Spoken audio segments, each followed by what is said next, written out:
Peace. It is I, the Emma, Energy Master Allah. I'm coming at you with another one.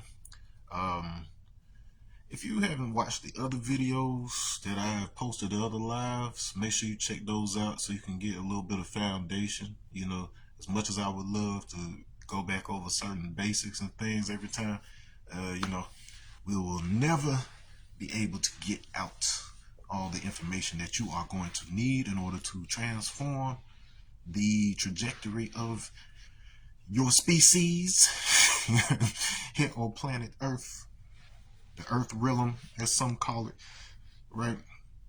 Okay, so you saw the title. We delving into music, white supremacy, magic. What do all these things have to do with each other? And why have you consistently struggled with being able to address these issues in your society? Okay. It's not as complicated as you would think, but the components themselves are, it's a beautiful construction. And so I'll try to, once again, you know how I like to do. I like to bring elements of the conversation that you may not be familiar with, mostly because a lot of this stuff has been kept either held close to the chest with specific traditions or secret societies, stuff like that. And you may wonder to yourself, Emma, how were you able to get away with talking about this stuff publicly? Well, all the horror stories that you hear about people, talking about certain subjects and, suddenly disappearing or getting killed, like all these boogeyman stories. It's not to say that that doesn't happen, but it doesn't happen because they're sharing information. It happens because they had either contracts or they had agreements, social agreements, whatever it may be, with a particular organization, a particular entity, whatever it may be, and then they broke that contract. So let's just call it a non-disclosure agreement. And so if you go out there and you're sharing secrets that you received as a result of being a part of something, and this doesn't even have to extend to, some top secret stuff, but maybe even like copyright law, like it's certain things that you cannot share. Like you may participate in certain programs, may participate in certain educational platforms, and then you can't share their techniques. You can share your experiences with those things, but you cannot share the techniques, you know what I'm saying? And so there's a legal issue with that. So there's different levels to it, of course, but the point I'm making here is most of what I bring to you is stuff that I figured out through my own means, through my own, searching, education, testing, experimentation, and then I checked it against existing science, theories, things of that nature in order to be able to help you piece together a picture of what's happening with each of these socially engineered systems, with each of these the structures we use in order to form scientific opinions. It's all that stuff is mostly stuff that, with the education I have, using that to research, piece together, engage with the various practices and teachings and things, and then be able to form a picture, be able to do that yoga and bring the information together to translate for you. Okay, now that we've gotten that out of the way, let's get to the good stuff. Okay, so we got to change your vocabulary a little bit in order for this to work. Because at the end of the day, get this in your head, the entire universe, all reality, this is an information system. So if you understand the movement of energy, the formation of matter, if you understand all of these things in terms of the way information systems work, I think you and your generation, you'll fare pretty well, because everything is technology nowadays. Everything is computers, everything is smartphones, everything is apps and AI programs like that nowadays. So it's not that the universe is an AI or a computer program so much as the reason that computer programs and AI and stuff like that manifested is because of the way that the base structure of the universe works. And so from that base potentiality, the primordial state, you can achieve more or less the same thing by taking a path that goes organic, like you and me, or a path that goes technological, mechanical, what we would consider artificial intelligence. But at the end of the day, there's only intelligence. It's just a matter of whether it happened from a natural process of unfolding from the origin, from the beginning of the universe, versus whether that momentum was shifted and shaped due to the introduction of beings like ourselves, right? So you can look at it like, let's say that you believe that, that a being, let's say God, created this universe, right? Well, from the processes that you consider natural as a result of stemming from that initial creative point, all of that would occur to that being as artificial from there, because they by hand created everything after that.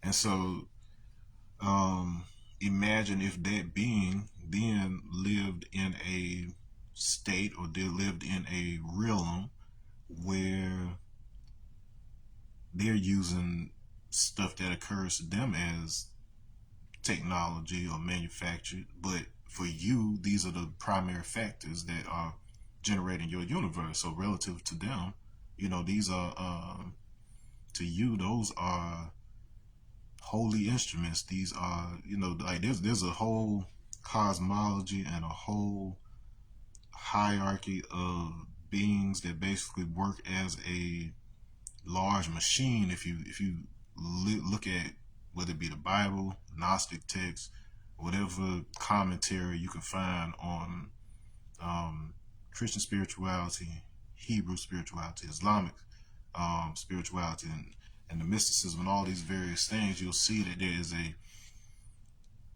there's an order that is very machine-like in a way, but that doesn't mean that it's made out of metal and microchips necessarily. But then if you look at the actual definition of a machine separate from the way we've applied it in the form of metal things, you'll see that a lot of things fall into that category. And so I'm just giving you this basis because these are important concepts to kind of have under your belt before we get into the meat of the subject matter.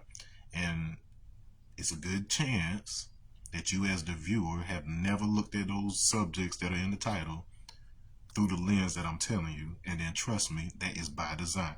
There's a reason why you can't solve certain problems. It's because you don't know where the answers are being embedded such that you can translate it back over to the issue that you're dealing with. Okay, so let's unravel it. So first things first,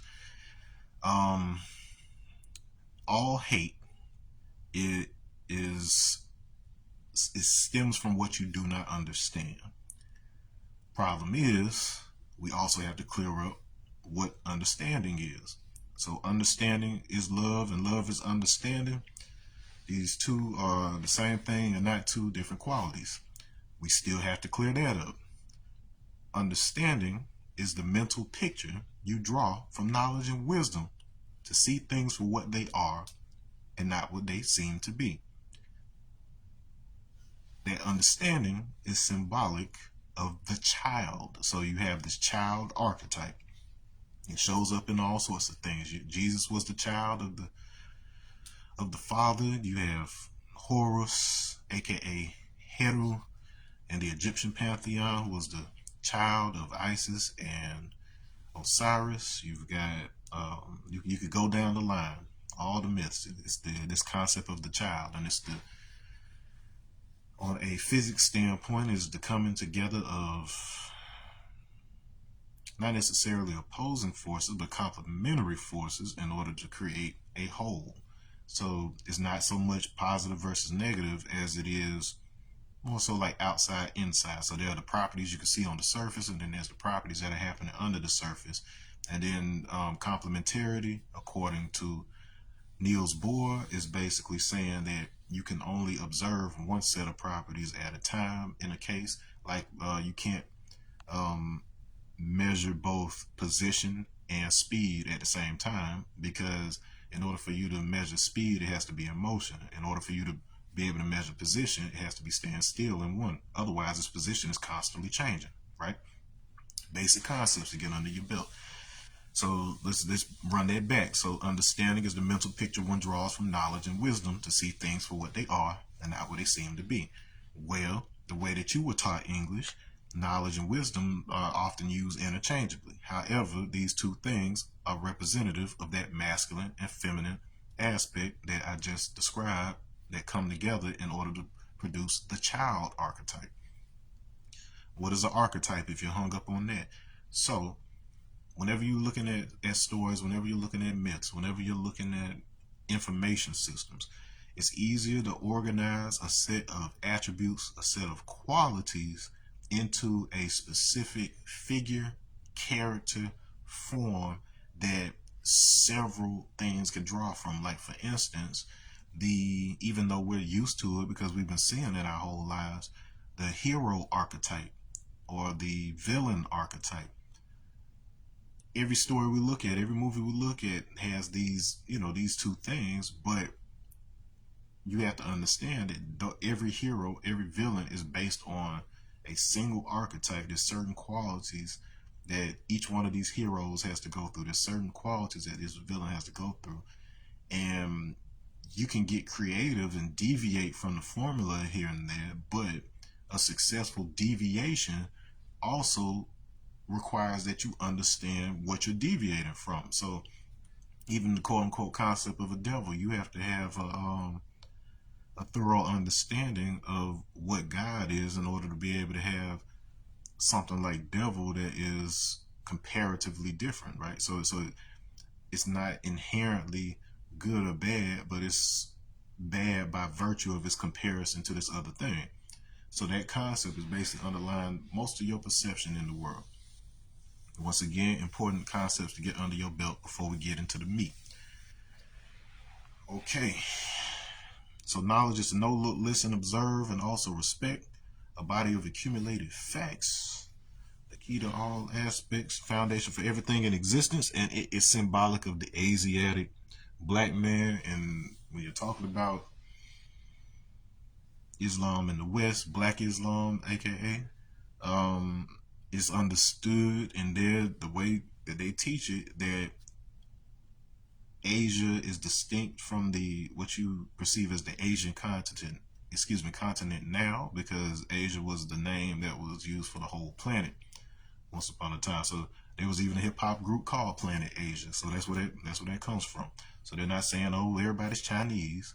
They're saying that the whole planet was Asia once upon a time, until continents were broken up and different names were assigned to different regions for specific reasons, because everybody was getting separated. It was like, we're gonna place you over here, you over here, you over here, you over here, da da da da. You can get into that some other time, but the case in point is we're talking about the masculine aspect of both divinity as well as in physics. So the easiest way to look at masculine versus feminine in a physics standpoint is pull versus push. Pull is push versus pull. Push or projection, that's the masculine aspect. Pull, absorption, that's the feminine aspect. If you look at your own body, you can see how sex and gender kind of formed around that, but then it's based on this underlying concept that is completely separate from any notions of your sex, gender, physicality, all of that. So second, you can kind of pull those apart, understand the correspondences, the more fluid we're going to be able to get through this. Okay. So you got some foundation under your belt. All right. Now, let's talk about how I want to start with magic, because that's probably the part that you understand the least, mostly because it's been demonized in a number of ways. It's been misused for the purposes of power and personal gain and to do wickedness unto each other. But at the end of the day, like Arthur C. Clarke once said many years ago, any technology that is sufficiently more advanced than the civilization that is observing it will be perceived as magic. So that means if there's a technology that is advanced enough and you're seeing it for the first time, your civilization is seeing it for the first time, whether it be natives of an isolated island seeing an airplane for the first time, because there is a tribe whose name I don't have right offhand, but you can look this up. They basically, there was if I recall, it was either Peace Corps or one of those types of operations that came in with planes and then they dropped food and stuff to these people. I believe they dropped them on parachutes and stuff of this nature. And so, these people had never seen airplanes and all of this. And so they thought this was like some giant bird god type thing. And they created replicas of like their interpretation of an airplane. Like they built it out of like materials they had, like I want to say like wood and sticks. Like they just built this figure, this model of what we know to be an airplane, but then this was something that saved them in a time of hunger, and so they basically began to worship this thing and pray for its return to bring them more food and stuff like this. And so this example is one that is often used by people in the field of, I guess you would say, ufology, some areas of the mainstream sciences, but then they basically just use this as an example of how some of the stories that emerge are the result of a people who is observing something that's perfectly rationally explainable and whatnot, but they lack sufficient understanding to be able to distinguish that thing from being something that was constructed versus something that just magically popped out of nowhere. And so in this lies the problem. So you were separated from the spirituality of the continent. You were separated from the African renditions, interpretations of the scriptures that you use now. So you have a largely Europeanized version that has been edited, canonized in such a way to where it basically. So one thing that I actually learned from listening to a Hebrew scholar of the Torah and Old Testament was that several of the stories in the Bible are essentially the same story, which is peace. I see you, mommy. So several stories are the exact same story. It's just that it's being told in two different ways so that you can fully understand the underlying meaning. Like for instance, if you compare Joseph of the Old Testament to Joseph of the New Testament, if you compare Joshua of the Old Testament and Yeshua, aka Jesus of the New Testament, these are just two iterations of a particular archetype being described from the Hebrew perspective and then being taught from the Greek perspective, such that you can, if you are an initiate who has learned the symbols, the archetypes, things of that nature, you can fully understand the story. Once again, this is not to say there weren't real figures who lived and on whose lives some of these elements are based, but it is to say that there was a clever construction for the intent purpose of being able to preserve peace. I see you got These are things that were preserved in the form of symbols, characters, things of that nature, so that mystery initiates could teach each other at long distances. Because once upon a time, there wasn't an internet, there wasn't all the luxuries we have nowadays. So they had to create stories and information systems that allow them to transmit this. In order to help you see how that sinks in, let's fast forward there to the modern day. So hip hop, what it was when it was born versus what it became today. And this is not an indictment on anybody's particular style of doing things, but the fact of the matter is that hip hop, just like any other form of indigenous music, and I use that word because it is something that is indigenous to our culture, that was created right here in America, just like jazz, just like rock and roll, just like country music. These are things that we developed culturally for the purposes of expressing and recording information, and then these things became capitalized enterprises for people to make money on, and so on and so forth. And so every great invention essentially starts out as some sort of information system, then they later monetize it. You could say the same thing about Facebook. Once upon a time, you had to have you had to be enrolled in college, and you had to have a college email, and then you could only network with people from your school when Facebook first started. Then they opened it up so that schools could interact with each other. Then they started opening it up to the general public, and then after it was open to the general public, in order to be able to sustain that model, they had to start charging advertisers. So then you started getting ads on Facebook, and so on and so forth. So you can see this evolution, which basically took place over the past 20 years. Um, where it started out as an information system, and it evolved into a financial system. And then once it became a financial system, it started to become a type of social system that began to program things. So people, based on their interactions on Facebook and other social media, started making certain decisions out in the world, started taking certain actions out in the world. You've seen people go from a Facebook post or a tweet to having whole movements in the streets like Black Lives Matter, and then the opposing All Lives Matter pops up, and so on and so forth. So, what does this have to do with the subject matter that's in the title? Well, what I just described is exactly what magic is.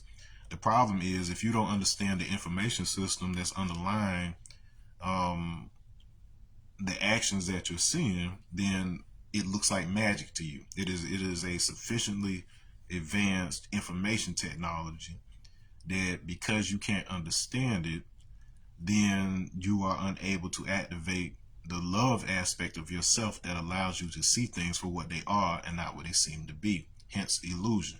So if you take out the emotional context, if you take out the moral context of it, like your personal reactions to the words and the personal reactions to the subject matters, you'll see that at the end of the day, it is essentially just information systems, and how the movement of information works, how human perception works, because it's not just the information that you project, but how the other person receives it. So you can see already from a hip hop standpoint how those types of concepts are important when it comes to the music. So once upon a time, you had people who used, so a lot of the elements that did find their way into hip hop were essentially elements that already existed independently before they were combined into a single genre or movement or things of that nature.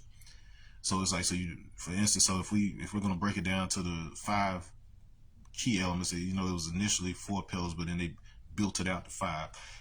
You got your MCing, that's the people who rap. You got your DJing, people who scratch. You got your B-boy, the people who dance. You got your taggers, your graffiti artists, your bombers, or whatever, that are writing on the walls. So these are your writers, your artists.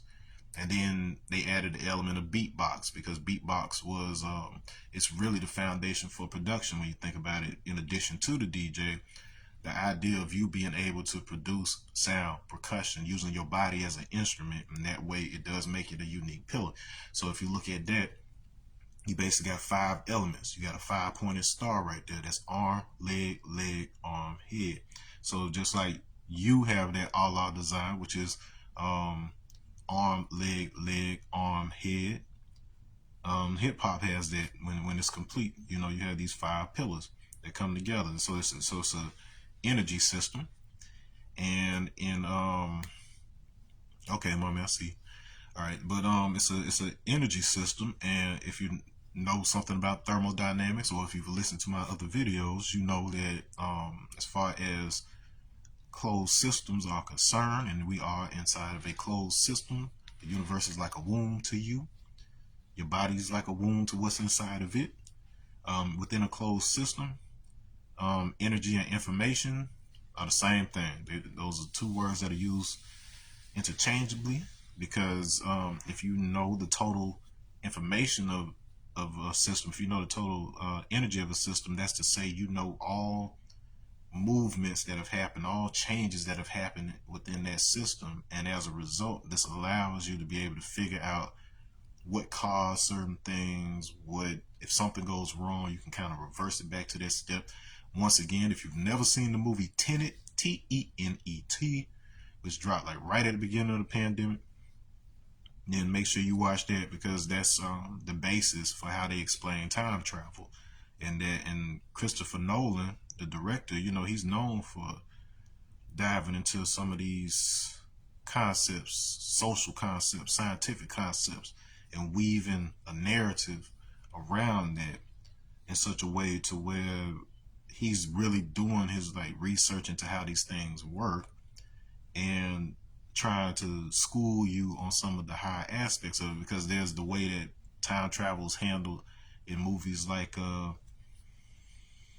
let's say like Back to the Future, where you know sometimes it raises more questions than it gives answers. And then you have a movie like Tenet, who talks about this very real concept that is spoken of in thermodynamics as well as quantum physics, about how if enough information is known about a system, things can be reversed. Why is this important? And this is the bridge between magic and solving issues like those that we perceive as a result of things like white supremacy. So this is one of those subjects that's big in the country. You got Elon Musk out there doing sign-held Nazi salutes, just wide and out in the open, with seemingly without any real consequence. And so it's kind of important. And if you know anything about the Nazis and their interest in magic and the arts and things of that nature, there's a lot more to it in terms of our position within that. And because of peace, I see you, Cuzzo. See you, Cuzzo. All right, but because of our not understanding our ancestors' hand in the construction of some of these systems, and the reason for doing so, then we have consistently struggled with being able to do what we need to do in order to be able to advance, because it was never designed for you to advance. It was from the beginnings of the universe itself. The whole purpose was to develop a detachment from those things, such that you could, instead of being controlled by those things, you could wield those things as tools that are used for, you know, righteousness, for to balance and align and unite the universe, right? Okay, so let's get into it. So let's start. So we started in on magic a little bit. So we established that any technology that is sufficiently advanced, more advanced than the culture that's viewing it, that it will be perceived as magic oftentimes. So just keep that under your hat for a minute. Okay, so let's talk about the music industry for a second. Okay, so if you know anything about my trajectory as an artist, for me personally, as an MC, it's always mattered more to me one, could I create something, provide something for the people directly around me, such that it gives them tools, keys, in order to be able to make something happen in the world. So like before I even knew what like magic was, like essentially this is what I was doing, what other people who are doing what I'm describing were doing. We just didn't know the terminology. We didn't know enough about magic to know that these things overlap. If you're writing an English paper, you're doing magic, because there's a reason why they call it spelling, just like magic spells, right? So we made it a whole bunch of other stuff, and if you advance your abilities in those areas, it does cross over into what you would consider magic. But anyways, but the other aspect, of course, being if there was any type of validation type of system or whatever else, as far as I was concerned, like me getting reviewed and getting the approval of like heroes I listened to, saying, like people who I looked at as geniuses, people I looked at, because that's like that's basically what you do when you go to school. Like when you go to school, you're basically learning a subject that the person teaching you was an expert in, right?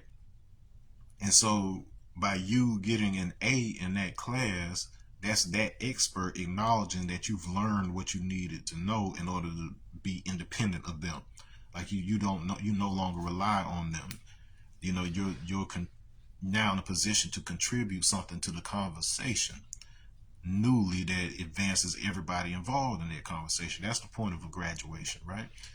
And so, like I said, if you know anything about my trajectory, I've been able to meet certain people and bring certain people together and do certain things like that, that it doesn't, just given, my resource level or whatever else, like people say you need in order to make these things happen. Like I don't need any of that stuff. And it literally looks like magic. Like I've had folks accuse me of being either Illuminati or a wizard or whatever else, but it's just me understanding information systems and how they operate. So I would say, indeed, graduation is a ritual. Yeah, yeah, and ritual in and of itself is a concept that you definitely should look into, so that you know what a ritual is, because there's a lot of things that we do every day that you don't necessarily label as a ritual that is a ritual. So if you have some kind of,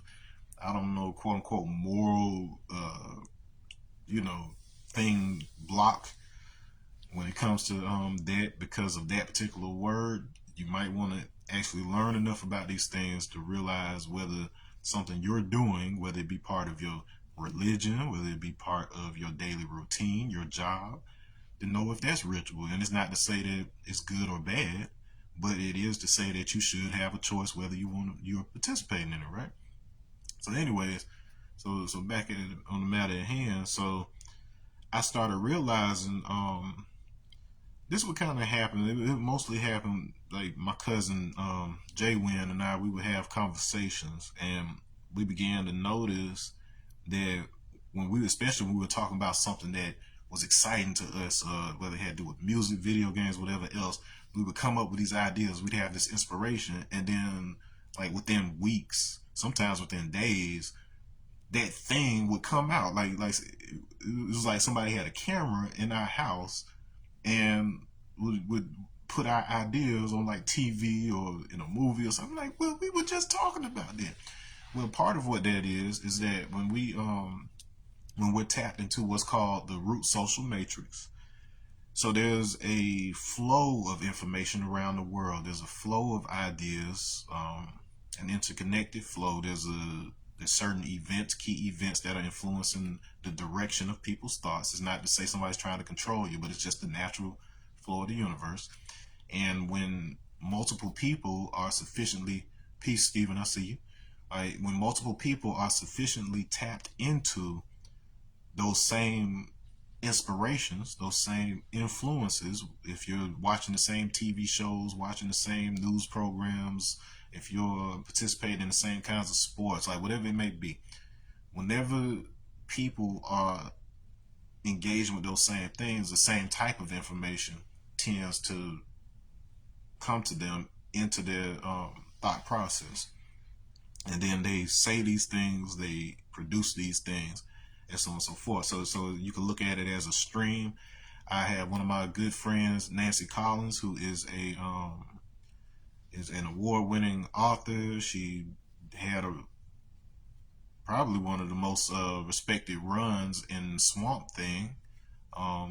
She's done stuff with Marvel, DC, all sorts of people, and she confirms. We've had a conversation about this, about basically this stream. They call it the God stream, where that writers tapping into, like when you go into that flow mode, you're basically tapping into this stream of information that you're drawing inspiration from, and so it's very possible for other creators to also be tapping into some of those same things. So it's not unlikely that multiple people may come up with similar ideas at the same time.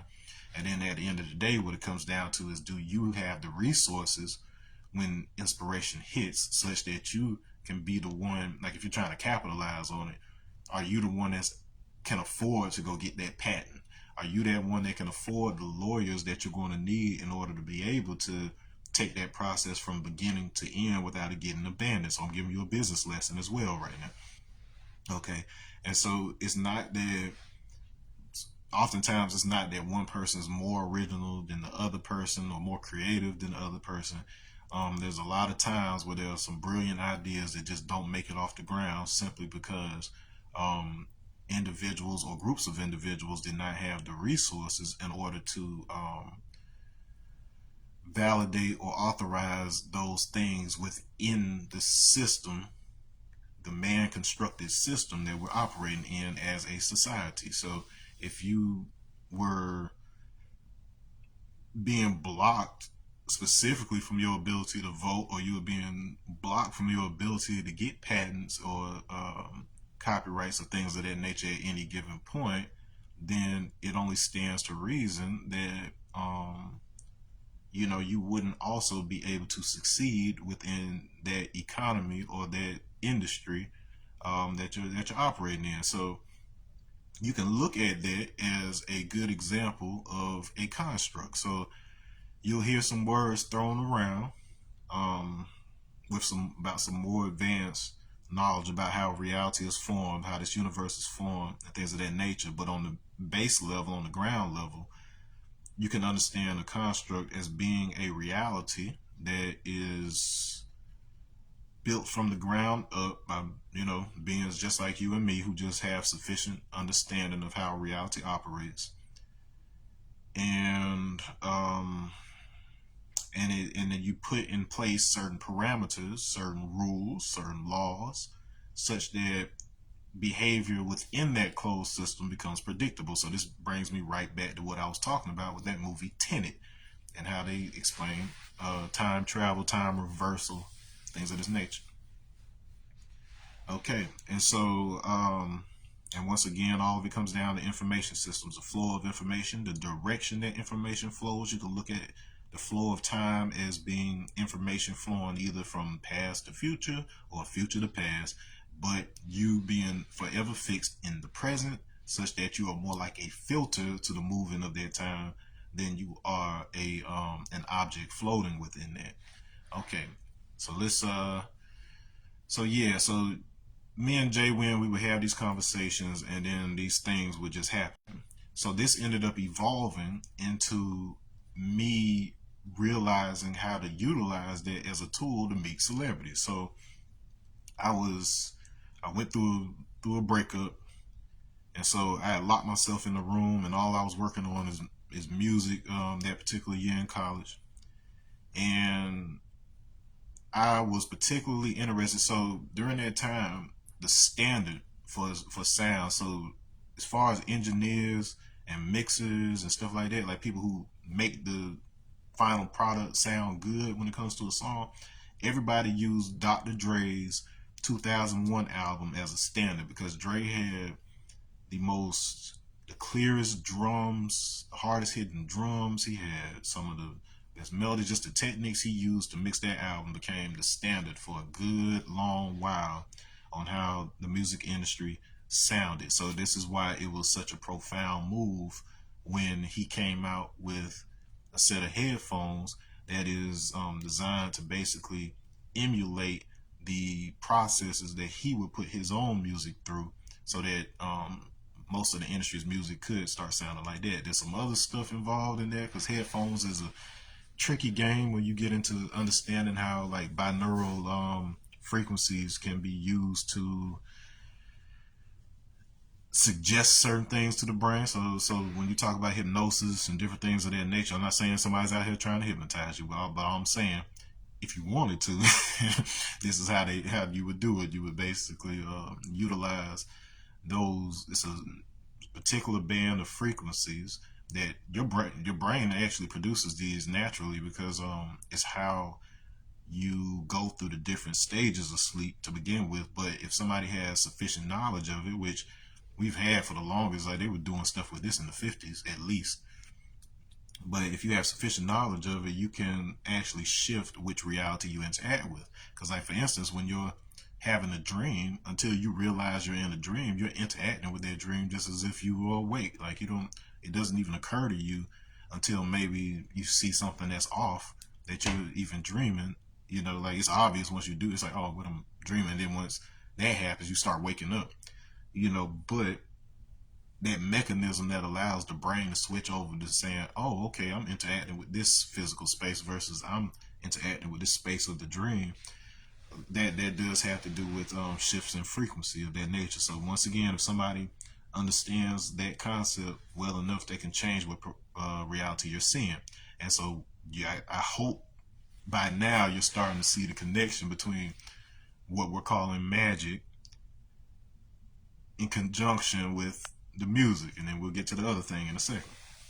Okay, now, so like I said, I was locked in a room studying Dr. Dre's stuff, and because Dr. Dre is like king of G Funk, which was basically gangster rap that was being spoken over funk inspired beats from the funk from the 70s and whatnot. And so naturally, um, I'm always interested in an artist or creator's favorite artist or creator, right?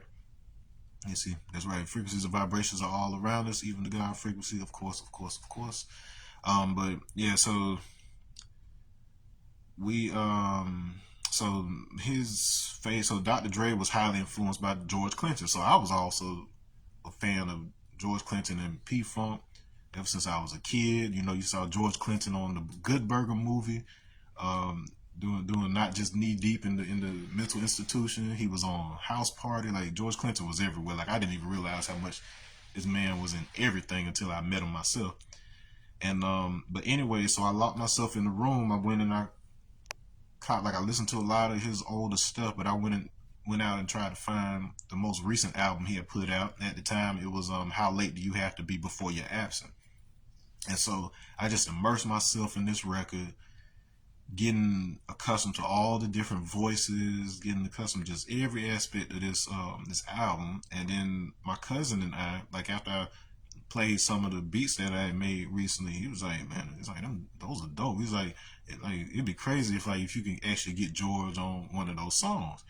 And I was like, you know what? He does. I did hear he lives in Tallahassee, because I worked for a DJ in Tallahassee, and he told me that George had shown up to one of his events. That's DJ Demp, and Demp has his annual Demp Week celebration. So he told me George Clinton had participated in Demp Week some years back. And so, once again, just one of these conversations.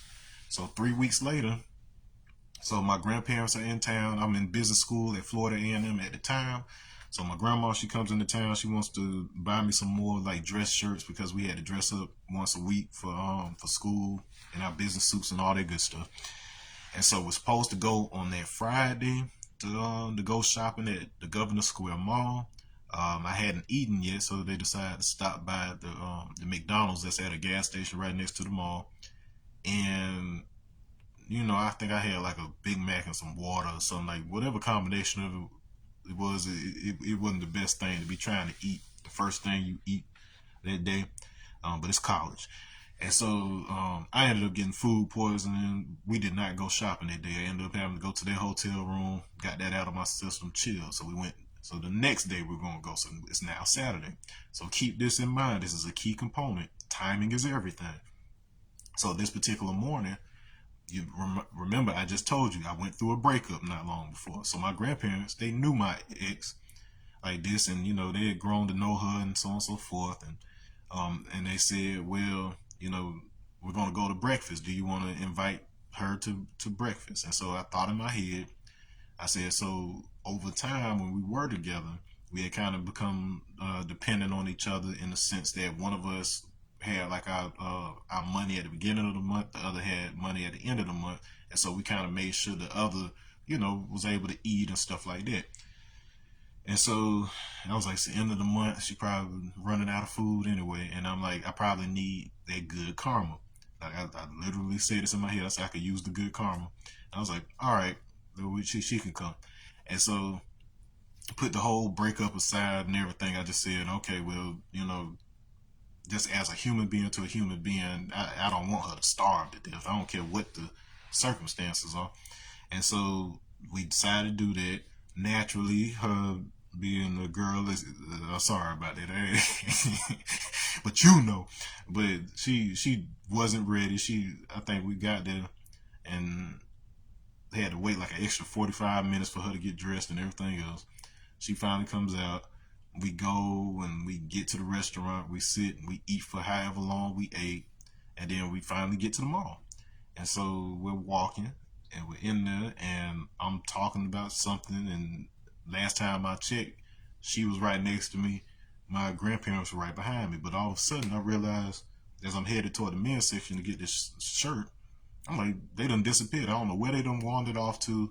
I'm like, what the heck? And then straight ahead in front of me, in the men's section, I see George Clinton. And I'm just like, what? And I dive behind like a rat, and I'm peeking, I'm looking around. I'm like, well, where's all the people? There's nobody with them. Like who's here? But I said, but from my experience in the music industry, I knew there had to be somebody there, an assistant or somebody. There's somebody some unsung hero that is in the vicinity, because me and my cousins, we largely played that role. We volunteered at several like music conferences and worked behind the scenes, and some of your favorite artists, some of your hip hop legends, operations like in the shadows. Like we were the ninjas of hip hop. Like it wasn't just a gimmick. Like we were literally working in the shadows, like trying to make sure righteousness existed in the hip hop. We were like vigilantes in that way. But anyways, so I noticed this little woman running around through the men's section carrying a whole bunch of clothes, and so like I just kind of walked over to her. I was like, you need help? I was like, cause it just looked heavy. So she like hands me all those clothes, and she's like, he's like, yeah, help me find da. She was looking for like colorful stuff, cause that's what George was into at the time. And then finally she goes, oh, thank you, because it was no employees. I don't know where the employees were in Dillard's and why they weren't helping anybody, but I ended up being the one to step in. And so she's like, oh, have you met George? And I said, I can't say that I have. So I was introduced to George Clinton, and was invited to his studio, produce music there, helped to manage the studio, been on the road and stuff with like just the whole nine. Good friends. That's my family to this day. And so after this experience, I began to kind of understand the relationship between, because there was something very key that happened. So mind you, for a whole month, I had basically locked myself in a room where I was constantly exposing myself to these people's voices and these people's music and thoughts. And so this was an attractive element. So it's quite possible that the decisions that I made over those 2 days, whether it be to eat at the McDonald's, whether it had been to pick her up for breakfast and whatever else, all of those decisions led to me going into that men's section at the exact perfect time to meet this man and begin working with him. Because in conversation, it wasn't like I was calculating the things to say. I was just saying the right things because I had programmed myself over the course of a month to, kind of understand them on an empathy type level, right? And so, but I didn't realize what I was doing at the time. It was only in retrospect that I looked back at these things, and really later on when I was exposed to, some of these secret teachers, exposed to explanations of what magic was originally understood to be and stuff like that. It wasn't until hearing that I realized, oh, that's what I was doing anyway back when I was young. I didn't realize that that was a thing. I just thought I was putting on some music, listening to my favorite artists, and just kind of getting to know his personality a little bit. I didn't know that was actually creating a resonance that drew us toward each other. And so naturally, if that was a one-off, peace. I see you, Ingrid. If that had been a one-off, that's one thing, but naturally I had the experience with it. That I had to experiment a little bit, and so this is how I ended up meeting and working with Wu Tang. It was I literally spoke the intention. My boy Ninth Gutter that you saw came in earlier. We literally got off a stage, and I said to him, I said, "You want to work with Wu Tang?" And I said, he was like, "Yeah." I said, "Give me a year like this," and so I set into motion a information system. That's the best way I can do it. Like all I did for like a whole almost a year, like leading up to the pandemic, was all I did was immerse myself in nothing but Wu Tang music. I went to a few shows. I I learned, and at the time, like I eventually got knowledge of self, but at the time I learned enough of the supreme alphabet, the supreme mathematics, enough of the terminology that Wu Tang used in their songs to be able to construct a song that was sufficiently like within that rhythm, not just style wise, because like I see a lot of people they would go out and try to make like something like martial arts thing, but if you weren't also understanding the embedded language and coding of the language, as well as the what the distinctions of those words meant when they said it, if you didn't understand that, it didn't come across authentic at all. So I've seen a lot of imitations that may be passable to some of the general public, but like between those who actually have knowledge of self, or those who are really deep fans of the music, like you're not gonna fool anybody with that. And so ultimately, what ended up happening is I attract by putting that out. I attracted the elements of. I ended up finding a teacher because we didn't really have teachers of 5% teachers down where we lived in Macon like that. There was a couple, but then they weren't like kind of out there in the open. They weren't doing like ciphers and all of that. And so by putting that resonance out there, I was able to draw them to me instead of me having to get out there and and try to run around, figure out what people were. And there was a whole pandemic that came in the middle of all this, so that wouldn't have even been possible. And so, case in point, um, very specific considerations, very specific language, very specific information systems were accessed in order to be able to create the resonance necessary for me to be able to connect into that, and also be able to this day be part of the family, be a contributor, not just be somebody that is receiving something, but somebody who understands that system enough to be able to add on. Because myself, and then this is something that um and my boy Ninth Gutter was doing as well, because like we had a conversation. I told him like we are kind of like we were the guys that would kind of call around and check on like the affiliates and just some of those individuals in the overall Wu family and brand that you may not hear about necessarily. They may not be the ones that you see on TV all the time. They may not necessarily be like the main 9 or 10 guys and stuff like that. And but they're all still part of that situation, And we were just kind of those ones that kind of did almost like a human resource. It wasn't like a job somebody gave us to do. It was just like these were folks that we as fans knew about and cared about, and they just happened to be accessible, You know, so it's like, so why not, check in with them? Because a lot of times these dudes, man, they be dealing with health stuff and certain crises and stuff like this, and just ain't got anybody in their corner like that, because people just assume that if you got a little name for yourself that everything's okay, which is, why it's mixed feelings out there about what happened with the wildfires over in California. Because on one hand, you had a lot of hatred from people like, oh, them rich people, they got what they deserve. But it's like, all people who got money ain't doing evil, and then at the same time, all people who famous don't necessarily have money like that. You know what I'm saying? Like, they may have them a crib, they may have like what they need to, be comfortable a little bit, but then ain't everybody just rolling in millions like that or whatever so they can oppress you and whatnot. You know what I'm saying? That takes some very skilled engineering, which is a great segue into to the other topic. So let's talk about white supremacy. So you may say to yourself, Emma, what can you bring to the conversation of white supremacy that nobody's really saying right now? Like, what is it that is kind of blocking your ability to be able to make strides to address some of these issues, things of this nature? And I'm actually very, very glad that my friend Ingrid is on here now. If you want to know something about how this matrix works out here, okay, so it was no accident that they put an Agent Smith in in the Matrix, nor is it an accident that they originally wanted to cast Will Smith.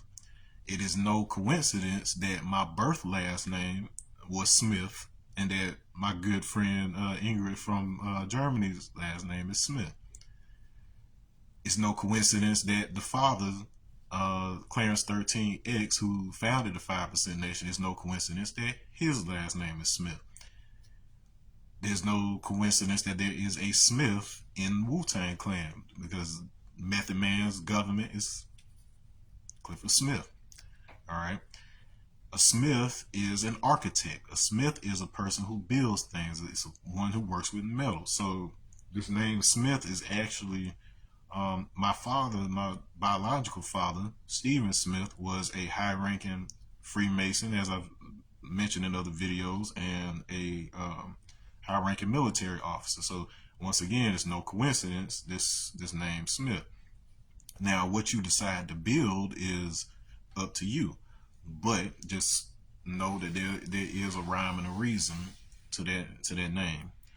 Okay, and my friend Ingrid, she's German, and she probably knows better than anybody that following the actions of Nazi Germany, this basically created a situation where you had good people in Germany who had nothing to do with, what happened there, who still had to deal with a kind of stigma when they, if they were dealing with America or, some of these other places. And so, very interestingly enough, a lot of the pertinent information that has gotten out there that has made it possible to kind of navigate and find solutions to some of the troubles that have extended since World War II, with the presence of Nazis, even in like our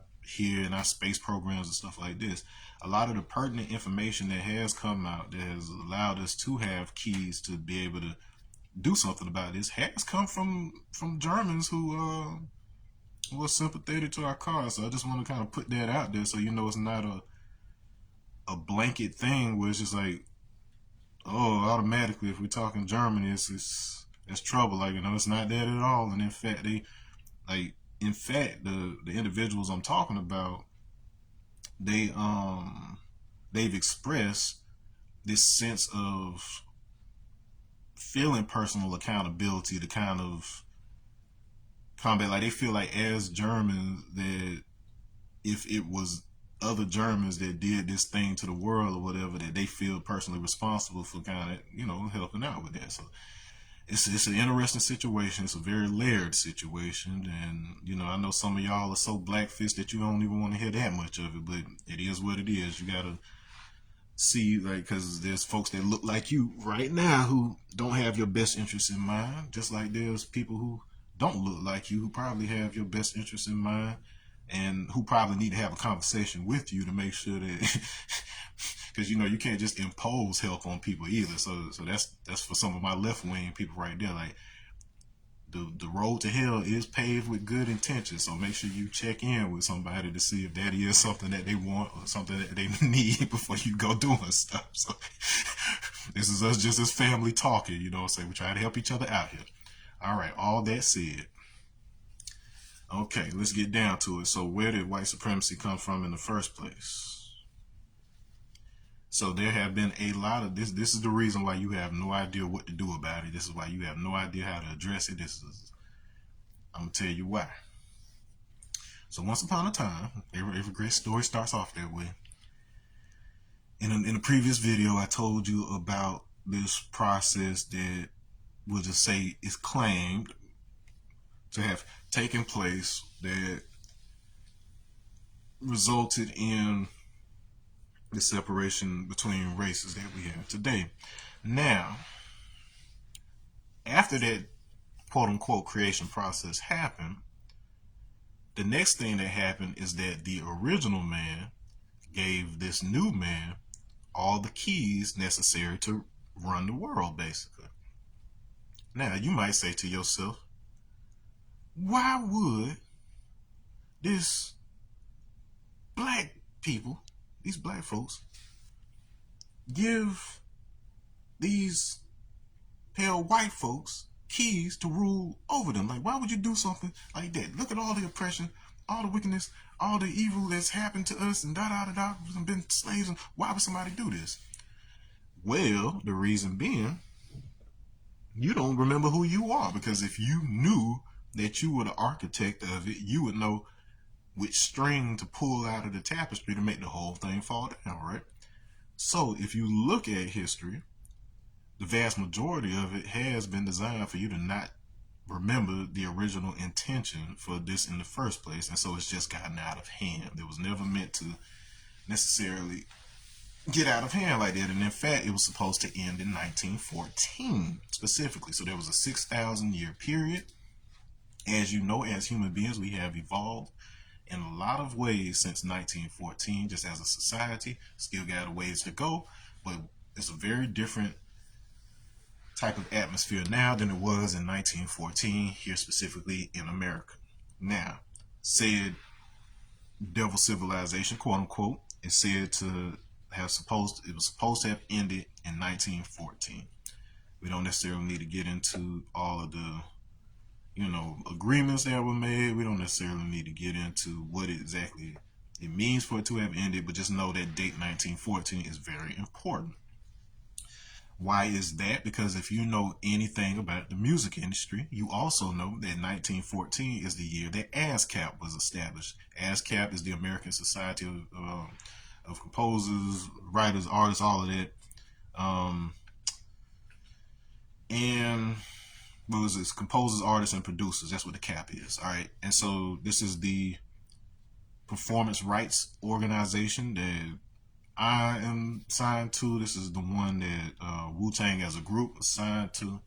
And they are the ones that, just like BMI or CSAC, that collects your royalties and then, finds out where your song is being played in various places. And they consolidate all that into a check that comes, I believe it's quarterly, something like this.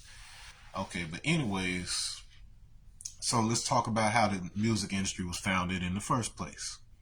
So the first type of popular music here in the States that really started to receive financial backing and widespread distribution was minstrel music. So basically what you had was blackface performers, that is white people who dressed as black people, who sung songs that were usually geared toward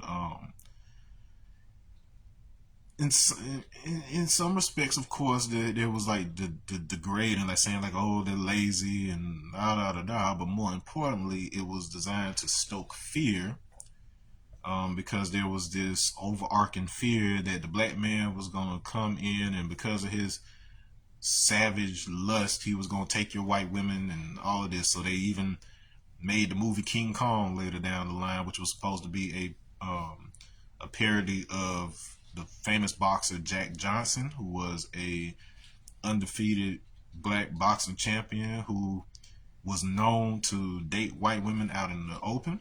In fact, the first ever human trafficking case involving somebody being transported over state lines was it came about as a result of them trying to stop Jack Johnson from dating white women who he then took on trips. So they would travel from one state to another. And so in order to combat that, they basically came up with the laws now that are involved with human trafficking. So it's kind of ironic. You fast forward, you had King Kong climbing the Empire State Building in that movie, and then like now you've got like Diddy, who was the quote unquote king of New York, who just received the key to the city, getting taken down for trafficking people. So it's like you can't make this stuff up. Like this, the entertainment industry is so founded on certain principles of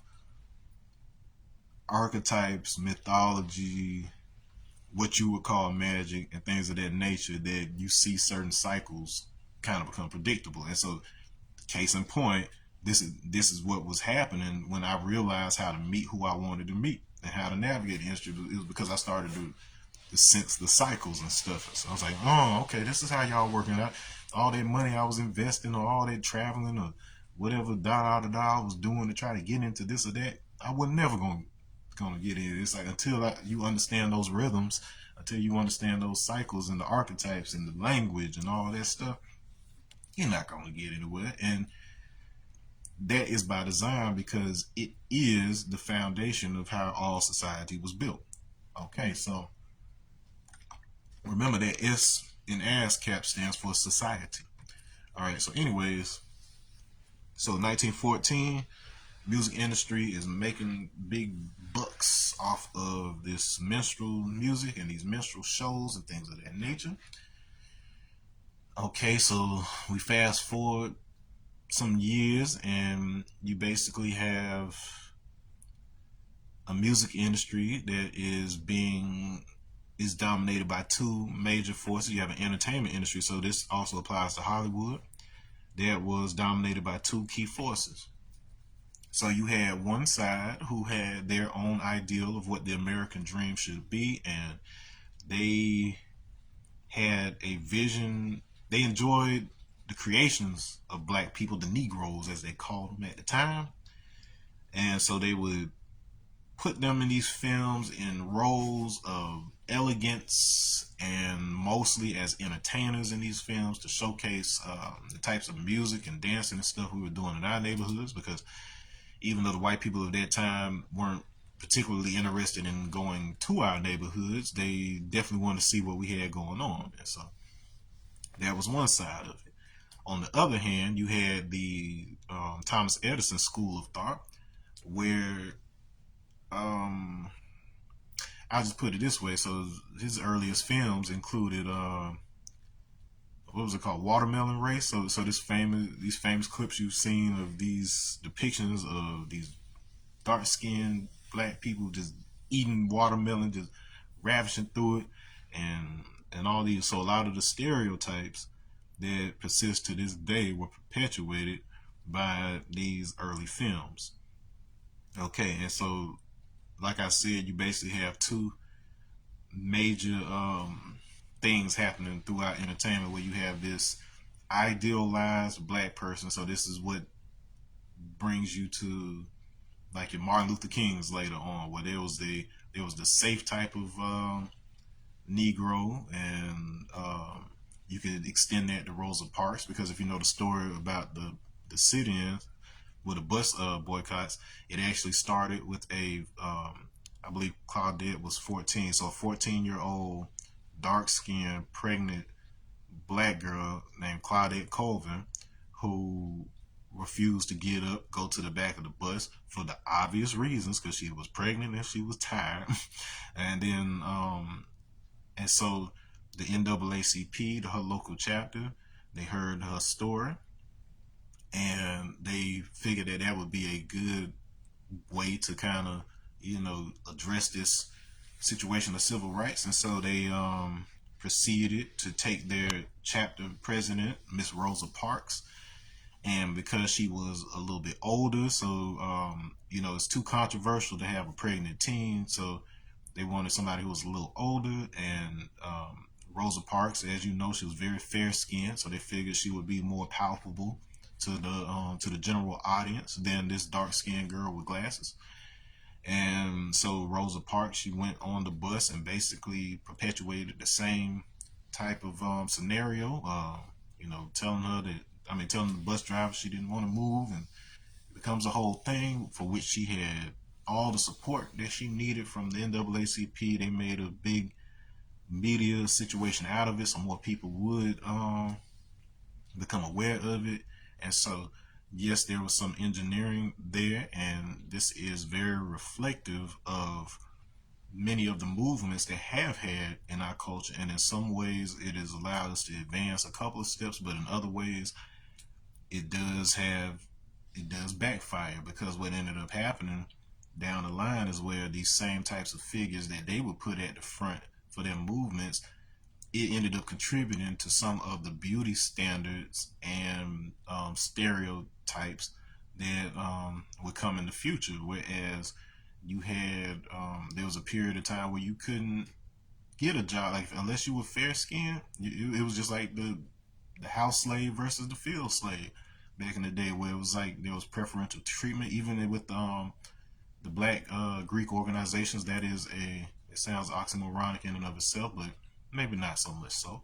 But you had the AKAs in the South, who had this famous paper bag test where they would hold a paper bag to the side of your face, and if you weren't lighter than that paper bag, you couldn't be an AKA. So there's a lot of dark skinned deltas. That's one of my favorite jokes, because you sure could see it when I went to Florida A&M. You saw it looked like anytime that a dark skinned girl didn't make it into AKA, they either became a Delta, or they ended up becoming a SG row. So it was interesting. But anyways, so the music industry has these two threads: this idealized Negro on one side, and on the other side, perpetuate a stereotype. So this is ultimately what ends up leading to the commercial viability of gangster rap circa the era of NWA, where it was a conscious and concerted effort to promote those particular types of acts, because they,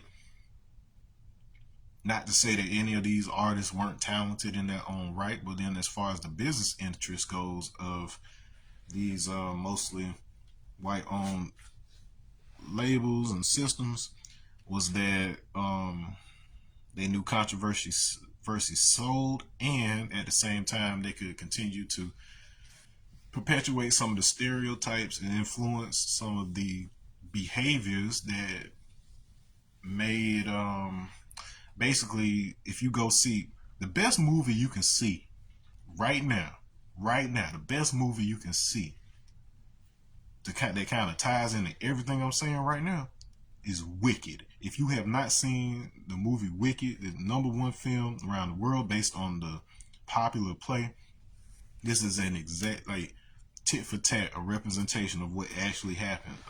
The Wizard of Oz is in and of itself a metaphor for the journey to Hollywood in the first place. Like the whole concept of Dorothy thinking that she needed to be this, or her friends thinking they needed this quality or that quality, only to arrive at the end and realize that the wizard is just a man, just like you and me, standing behind the screen, putting on a facade, but you had everything that you needed all along within. So that's the central theme of Wizard of Oz. But then Wicked goes beyond that context to say, okay, so what happens when the wizard is a fraud and he's confronted with somebody who actually has magical ability? So initially, his if you haven't seen it, I guess I'll put out a spoiler alert. But by now, you should know the plot of it because the play's been out for decades at this point. But so you either take that magical person and you basically try to mold them in your image. You give them some status. You give them the opportunity for power. All of these sorts of things. And if that person, that magical person, finds out that you aren't who they expected to be, if they find out that you're involved in some negative stuff, Peace Maurice, I see you.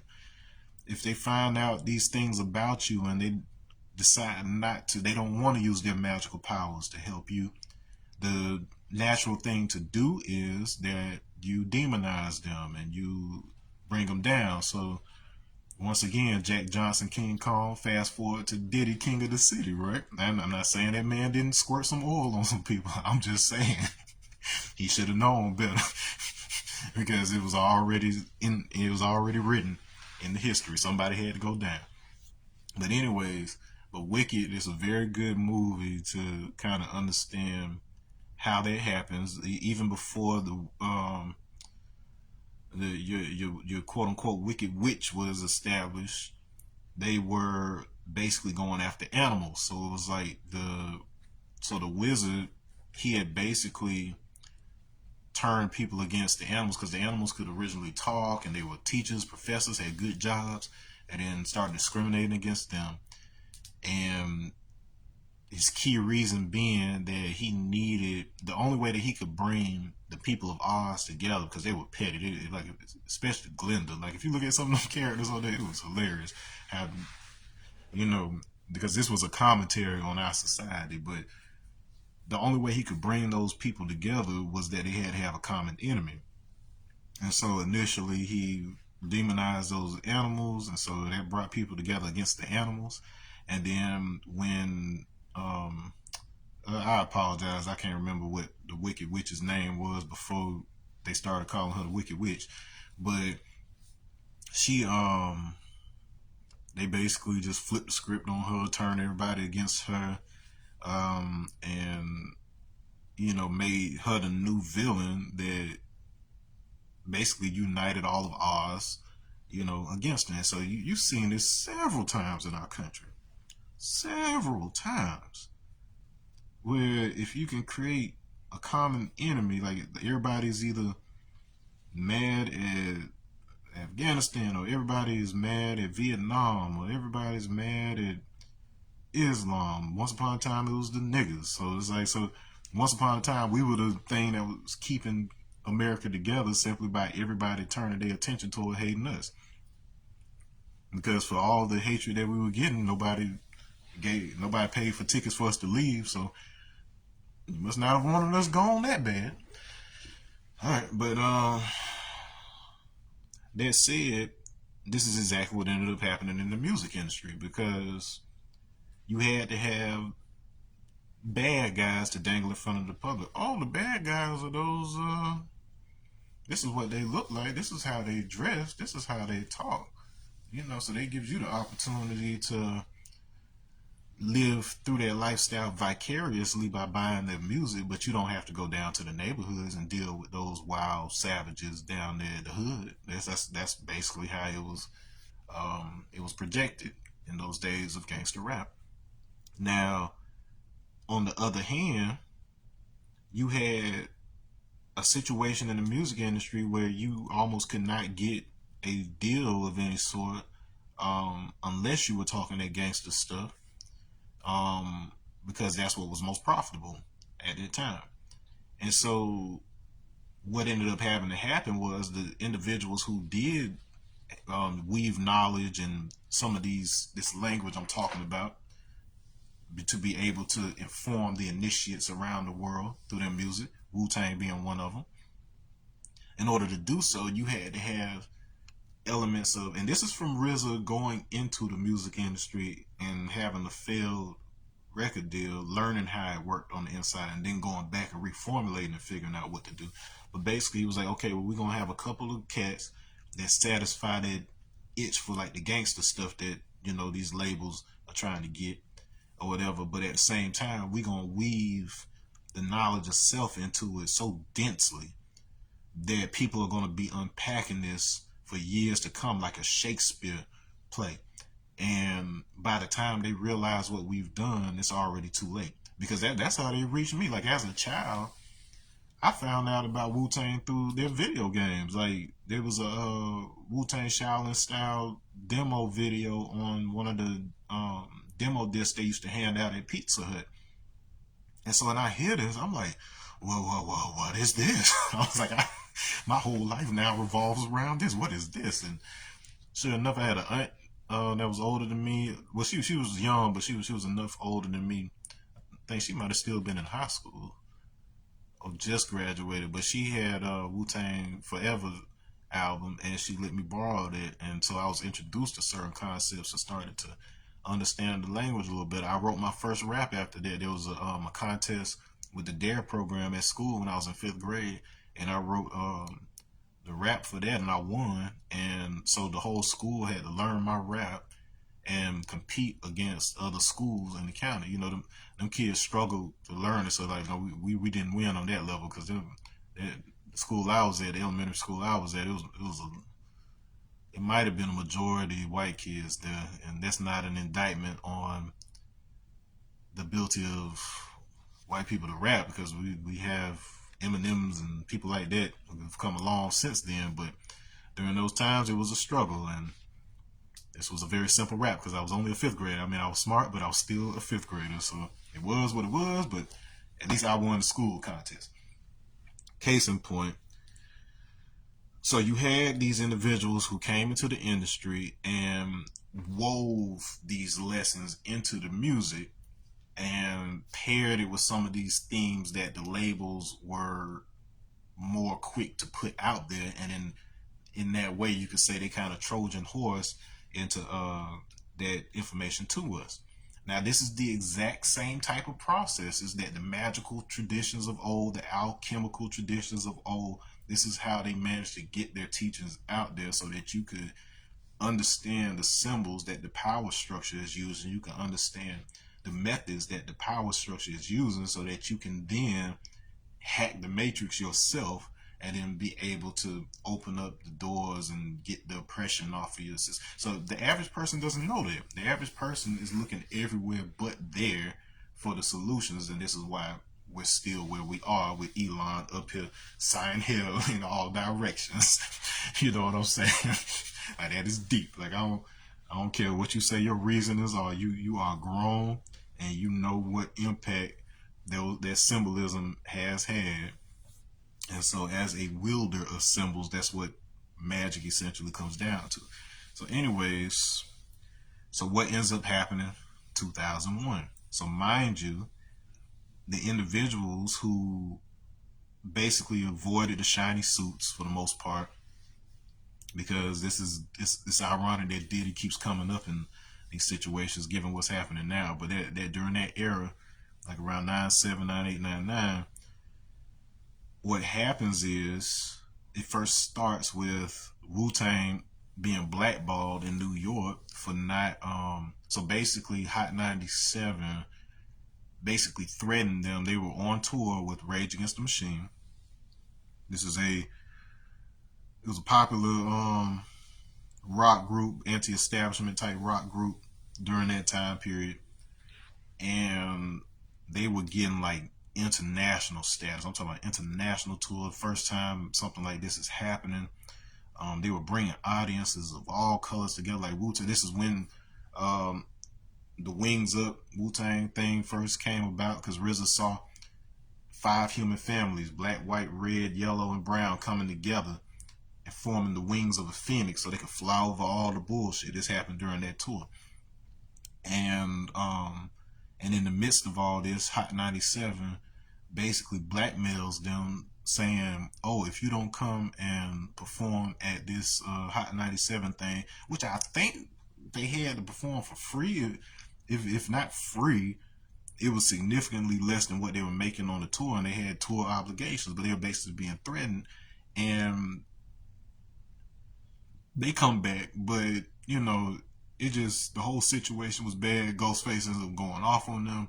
They start blackballing Wu-Tang, not playing them on the radio, and this gets to all these other stations that they're affiliated with. So there was like a full blackball going on, and as a result, other people who were coming up at the time surpassed them. So this is when Biggie and Diddy and all them come about, and it's funny that you would see Diddy popping up at each one of these situations, like, oh, okay, this person over here is out the way now. Now we can push this person forward.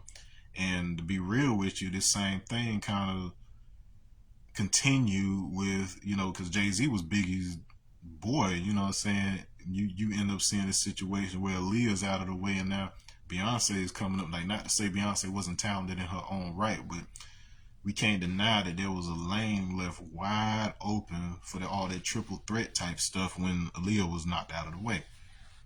I'm not saying they had anything to do with the reason why Dame Dash and Jay-Z fell out, but you take it or leave it. Anyways, so during this period, so we got a Wu-Tang blackball going on. We've got the Shiny Suit era coming in. We see what's been going on behind closed doors now that Diddy's been exposed and whatnot. And then right behind this, so come by the time we get to 2001 and then knocking down the Twin Towers and all of this is going on, the first two key things come out of this. One being rampant Islamophobia. The average person couldn't tell the difference between a quote-unquote Islamic extremist who turned out to be on the payroll for two governments. We won't get into that. One of those guys was trained right here in my hometown at Flight Safety. So these weren't just random terrorist guys from overseas. These were homegrown people who just happen to look like some of them folks over there. And that's not conspiracy. That's easily confirmed. Like the dude, one of the pilots, his children went to the school where my grandfather was a principal, and my grandfather talked to him a few days before that happened because the father was taking the kids out of school. So granddaddy was like asking, like, the kids they only have. It's like, you told me they were going to be leaving in a few months anyway. Like, why are you taking them out so early? So it was one of them kind of conversations. And the dude was like, oh, I got a thing I got to do in New York. Nobody knowing that the thing he was getting ready to do in New York was 9/11. So this is it. So when I tell you that the stuff that I be bringing to you, it ain't just some stuff I've read somewhere, whatever. Like all of this stuff is like it hits like very close to home with stuff. Like this is why I'm telling it to you, trying to give it to you as pure as humanly possible. And so what happens is, so you get this rampant Islamophobia. They can't tell the difference between Shiite, Sunni versus Nation of Islam, 5%. So basically all of that basically gets boxed into one corner of discrimination. And as a result, those people who were weaving the knowledge into the music were largely marginalized, put off to the side, replaced by what ended up becoming, and this is bittersweet to say as well, because this did result in the dominance of New York over the rap industry being weakened to enough of a degree to where the South started to take over. Now, we've had some great artists come out of the South. I am from the South as well. But it is undeniable that there have been some things that have entered the industry that broke down, even though there were certain economic barriers that were broken down in terms of certain people not being able to get their voice heard. At the same time, it did break down certain barriers of quality that originally, just from a cultural standpoint, made you have to work a little bit harder to construct and craft your work for the purposes of informing the black community, and a lot of those elements were lost because the average person who did not know that that's what there was, they just wrote stuff off from slang. So all these things like peace, cipher, all of these words that were popularized in the music, that came from the 5% teachings. And because you had label owners who wanted to capitalize on that same sort of thing, they started manufacturing quote unquote conscious artists, like dressing them the same way, having them using the same slang, even though they didn't know what it meant. Like if you were one of the guys and you knew the lessons and things of that nature, you knew if a person was saying something just because they heard lingo or slang or something, versus whether they were actually weaving the context together in a way that would reveal to you, like, okay, they know what they're talking about, right? And so that highly degraded it, made it gimmicky, and then so that's naturally what will happen. So whenever they want to get rid of something, all they have to do is make it gimmicky to where you, as the trendy person, doesn't want to have anything to do with it anymore. And so it even became kind of a caricature, like to speak conscious, to incorporate knowledge of self and stuff like that into your music at some point, because people did not know the true purpose of that. They just looked at it as a trend. They looked at it as something gimmicky or whatever else. And so you stop hearing a lot of that on the radio. And then so this is the pathway to destruction. And so after that point, social media starts to emerge, and it becomes easier for a person to be able to get on top due to popularity. So basically, the hip hop music becomes democratized in a sense that is very similar to the way that democracy has been portrayed politically in our country. So now you have a popularity contest, and it was said by the early Greek philosophers, everybody, Plato, all of these guys, they said because democracy as we know it was largely developed in Greece. There was elements of it that existed before that, but democracy by its purest definition started during this time, and the smartest minds of these times, they were in agreement that it was impossible to have democracy without it eventually producing slavery, because any situation where you can have a majority, and you can have a majority that does not control majority of the resources, it will inevitably create a workforce of some sort that will never be able to partake in the opportunities of the majority, but still dangles the promise of being able to have that. So if you haven't seen my video about why they won't allow a black Freemason to go above 32 degrees, you might want to go back and check that out or whatever. But you can dangle the carrot in front of people just to keep them running long enough for you to get everything that you want out of them, and then never give them the carrot. You know, it's too easy. And then unfortunately for us, you know, we've basically been indoctrinated with this concept of wait and see. Like even down to religion, they tell you, oh, you'll know whether you were good enough once you die. And then if you wake up in the clouds, you did all right. If you wake up in the fire, you didn't do so all right. So you got to wait till you die, according to that paradigm. Likewise, we have elections where people make all sorts of promises on their campaign, and we can't even know whether they're going to keep them until they get in office. But once they get in office, what you going to do about it? Apparently, impeachment doesn't necessarily mean a person has to leave the office, because I done seen so many impeachments in my lifetime at this point that didn't result in somebody getting booted that I don't even know what impeachment is. Like, is it just an indictment on your moral character? But nobody cares about your moral character. Nobody cares about your morals in politics. They just want to know, are you going to do something that benefits them? And that's the America that we've become, you know. And unfortunately, as a result, that's exactly the type of hip hop that we ended up with. Okay, and so yeah, it became democratized in that way. You could your popularity could determine it was being more prioritized over quality in that case. Um, this became an issue when bots started coming into being. So this is another very current issue that we have with Drake making accusations against UMG I'm talking about they were using bots to pad and boost Kendrick's plays, even though Drake's label was doing the same thing, and Kendrick didn't really need the bots. We genuinely liked that song, so come on, Aubrey. But anyways, these bots that became popular around that time because like all of us did it. I'm not even gonna lie. Like when we were like on MySpace, like you could pay like $5 and then like boost the number of plays and boost the number of likes and friends and stuff like that on your page. And so you had a problem with labels. They were actually going on people's MySpace pages, not judging on their content, but solely looking at the numbers on their page and signing deals for artists that didn't end up selling anything because they thought that those numbers represented a real following, but in actuality it was a virtual following, hence Matrix.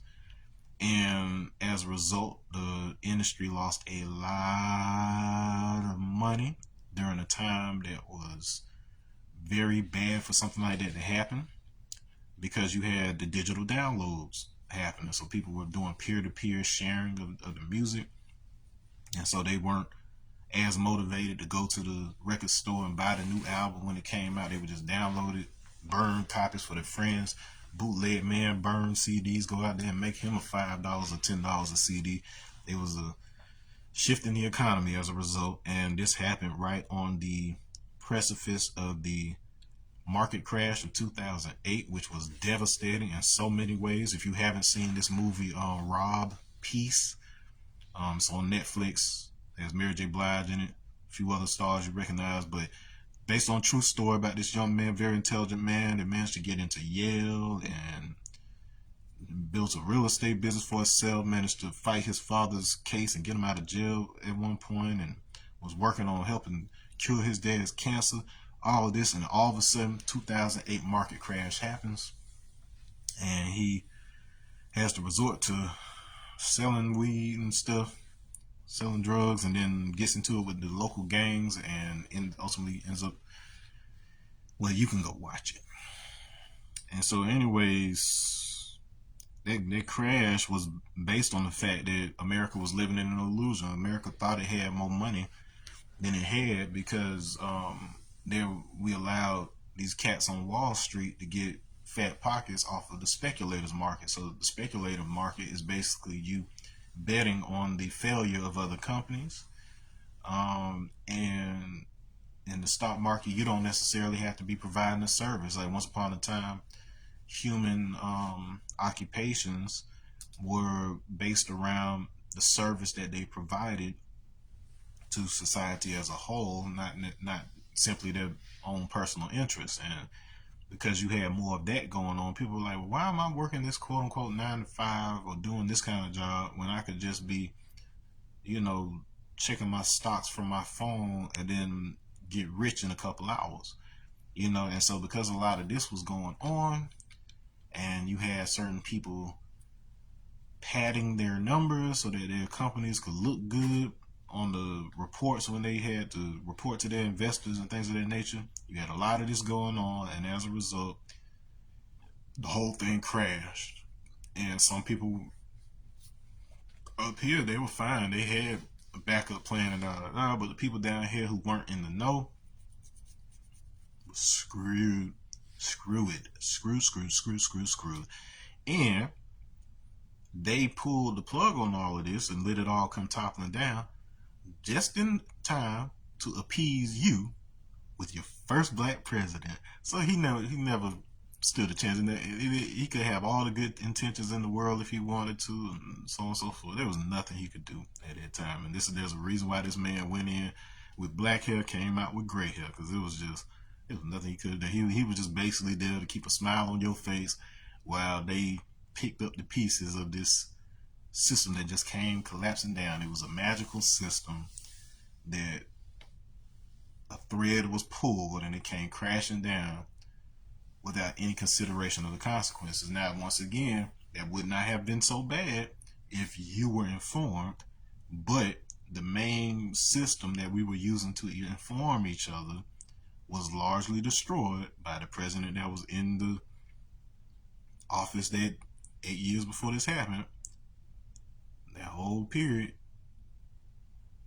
largely due to this increase in Islamophobia and the other element, which is the ability to monitor you, to do surveillance under the understanding that we were helping to fight terrorism that we later found out was kind of put into motion by, our own folks.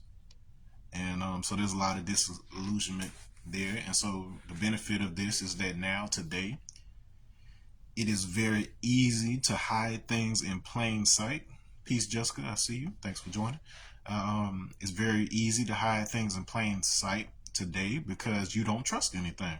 You don't even trust me right now. I was like, you could easily just, search for the terminology I'm using, and if I'm giving specific examples, you can easily look it up because I don't like to find stuff that's too obscure so that it goes over your head. Like I tried my best to kind of see, okay, how easy was it for me to find this particular information? How easy is it going to be for somebody else to find it? Whatever. Now, the process of piecing it together, like that's all me. So that's work I had to do on my own. But the average person watching isn't going to do that. The average person, even if they wanted to do that, just doesn't have the time because you subscribe to a paradigm that requires that you work a certain amount of time doing something that has nothing to do with what you want to do or may not necessarily have to do with your purpose.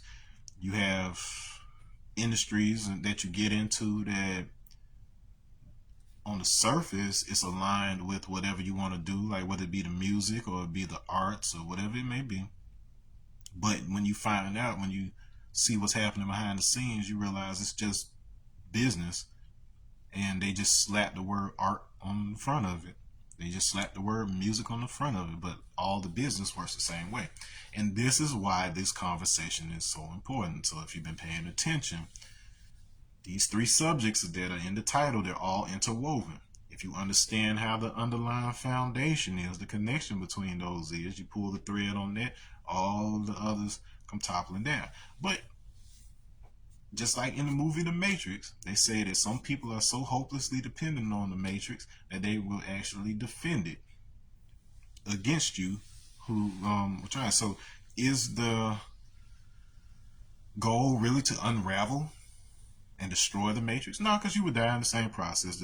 Like, you still depend on that job, you still depend on that house, you still like money, you still like fried chicken and pork or whatever. Like, you still dependent on all those things. So if it was just to leave today, if I was to magic wand, boom, hey, racism is gone, a lot of y'all would be out of job. You wouldn't know what to do with each other, and then chaos would ensue. People would start eating each other, nuclear fallout, the whole nines. So this is why it hasn't happened.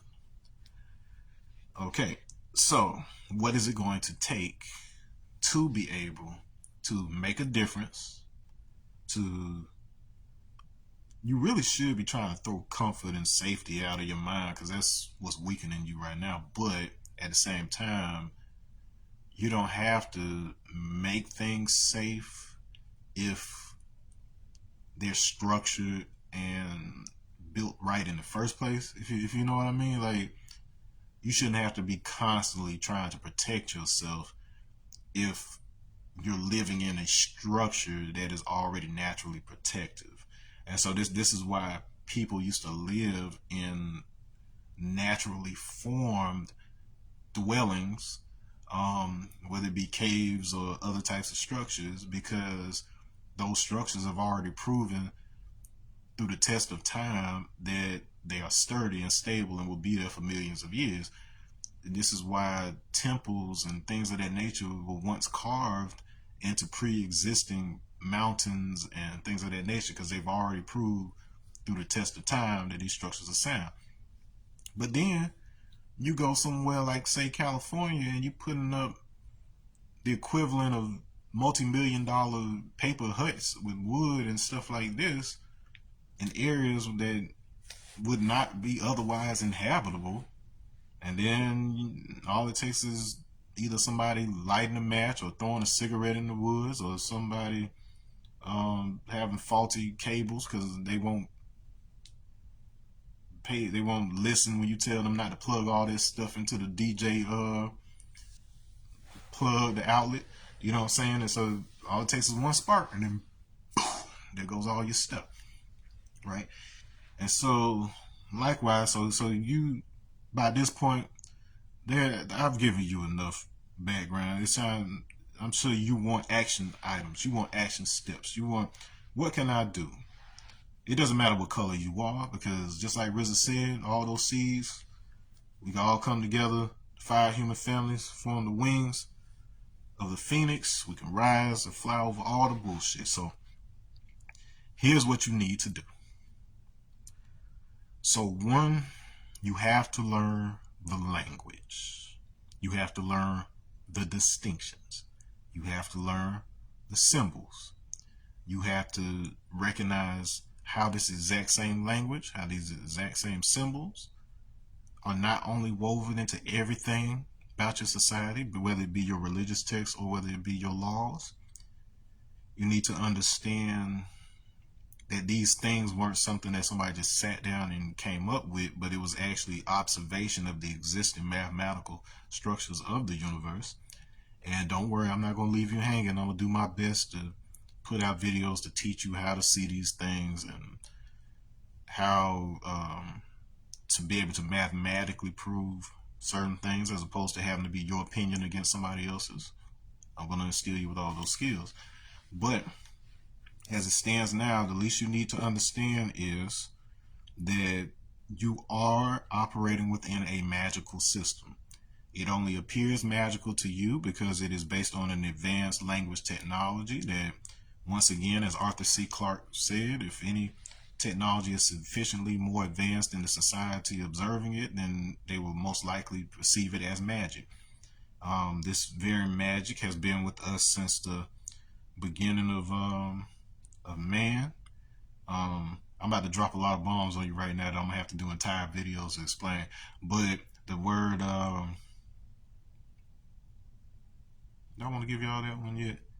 No, I don't care. All right, so all right, so once again, just like I said in my previous video,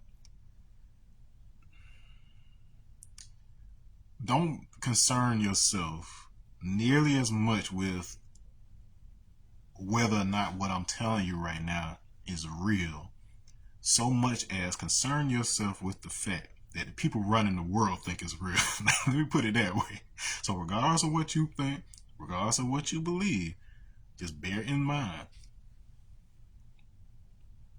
the people that are really running the world, there's some wild things that they believe. Some of it may be true, some of it may not be true. That's not for me to say to you, that's for you to discover on your own. But what I will say is, if you at least know the narrative, if you at least know the nursery rhyme that they're basing their movie off of, quote unquote, you can kind of more accurately predict their moves. And so J.R.R. Tolkien, the creator of The Lord of the Rings, tried his best to give you all the juice and encode as much of the Masonic knowledge, as much of how the Masons got their information in the first place and who they got it from. He tried to incorporate that as much as possible secretly into those works. And I'm going to just give it to you like this. And once again, I'm going to have to, it's been a lot of work over these past 5 years using, understanding language etymology, math. I had to school myself in certain areas of physics. Like, it's so much stuff that I had to school myself in order to be able to figure out how to translate this stuff. But what it really comes down to, so you've probably figured out we've been here a lot longer in an intelligent form than what has been portrayed to us. These people have known this for the longest. And from what I was able to decipher, it would appear that the Middle Earth that is, popularized by the works of Tolkien, it was very possibly the Gondwana land continent. So this is something real that you can look up. Is basically the name that was assigned to the continent that included South America, Africa, um, India, and Australia may have been still part of it at this time. So you had the overall continent Pangea, and then this broke up into smaller supercontinents. It wasn't quite the continents that we have now. You still had some of the continents still connected, but you basically had this one continent that had like basically everything that was south of the equator and everything that was above. And once upon a time, everything, and this is up to at least Greek times, like in Homer's Odyssey, but everything below the equator was known as Ethiopia, but it was spelled the AE because they used to have a letter H, which was the AE. And then now you have the country of Ethiopia, but Ethiopia, as the Greeks were referring to it, referred to everything below the equator.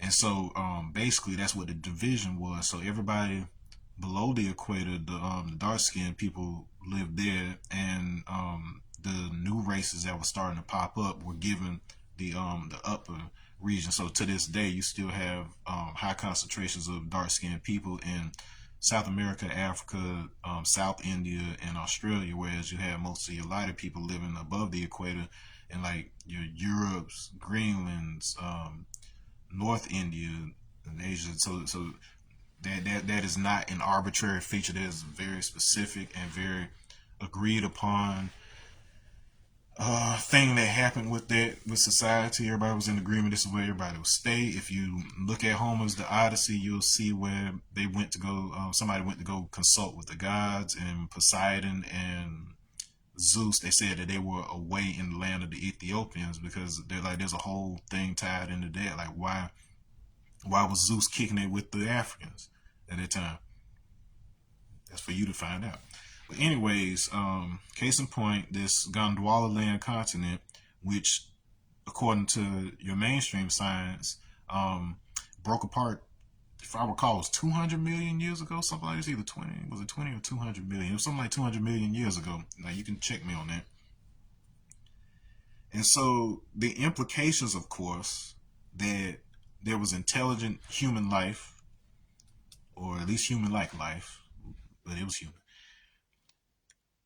The idea that that would have existed and had a civilization on that continent is sacrilege if you say that to the academia or mainstream community now, but it is understood and it is believed by these organizations who run everything that this was a thing.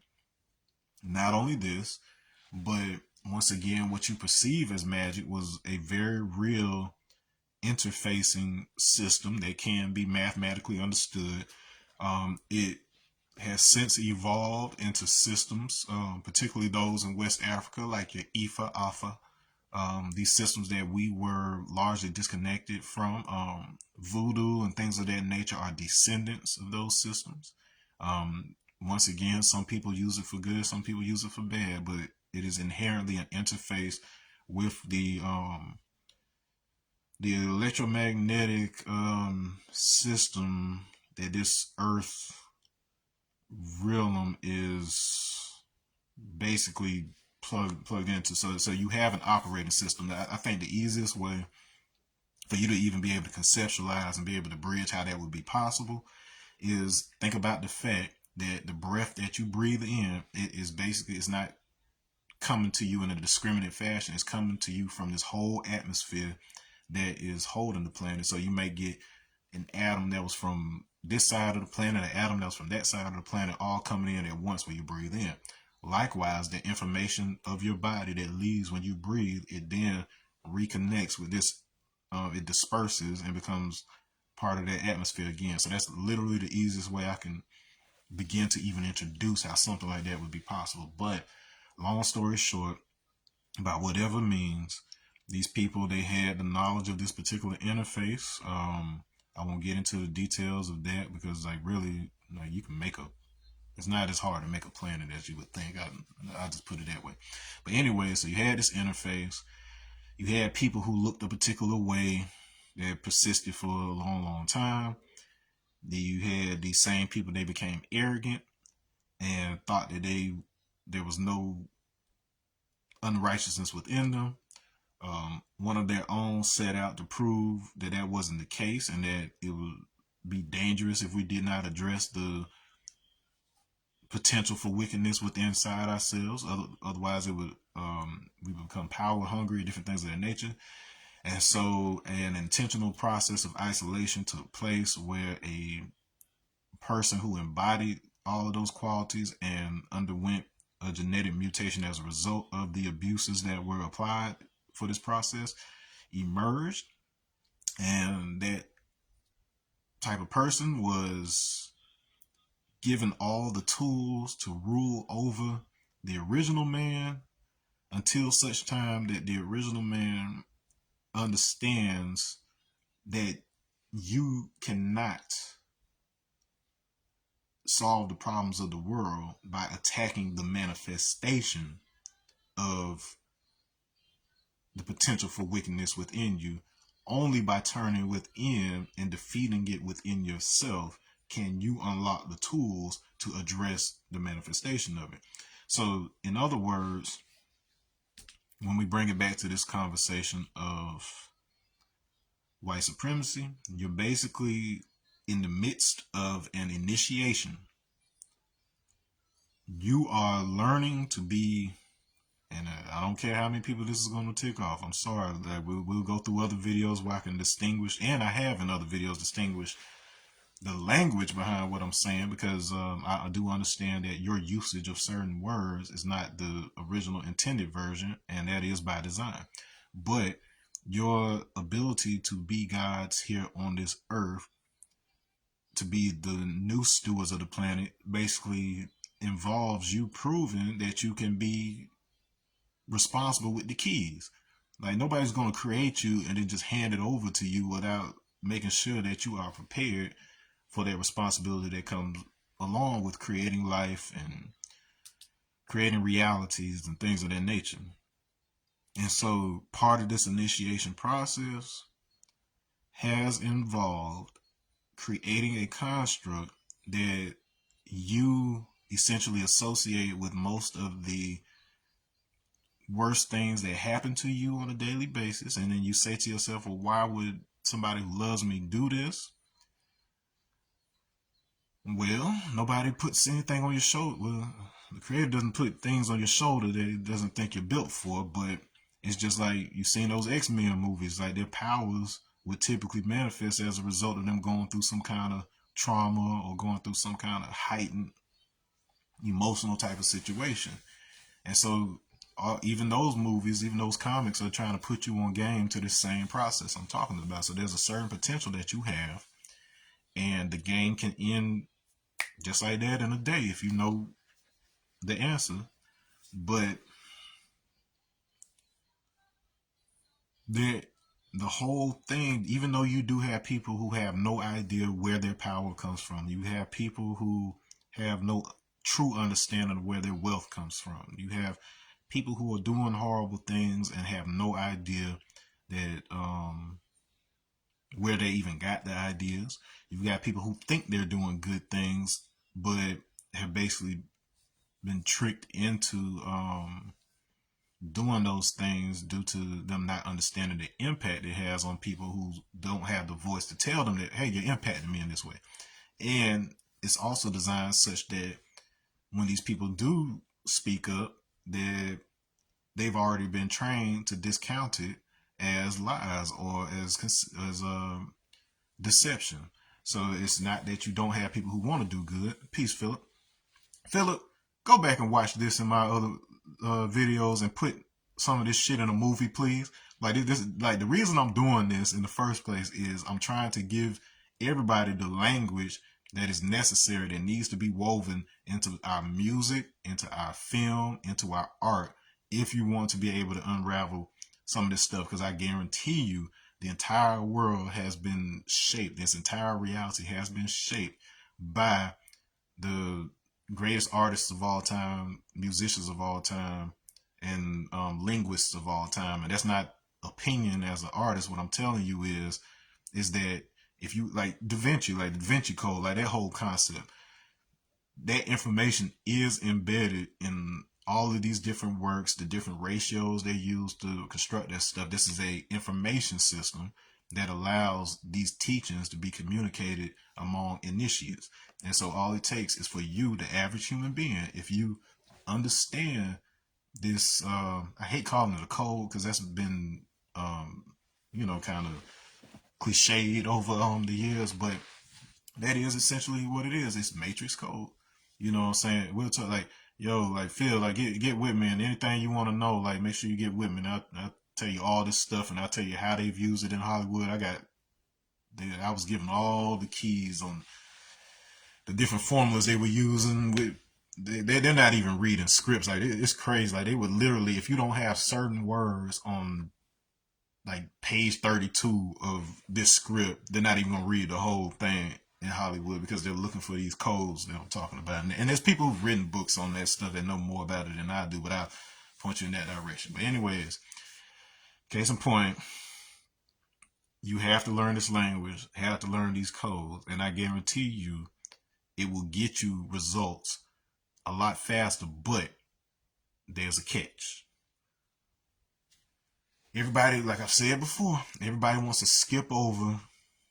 Everybody loves the third eye and crown chakra. They love all these other chakras, but everybody always skips over the heart. And that is the key because it's the center of all of it. It's the gateway, the pathway into all of this. Because unless, of course, you go through the steps such that your physical resonance is correct, none of these things will work for you. These aren't things that can be faked.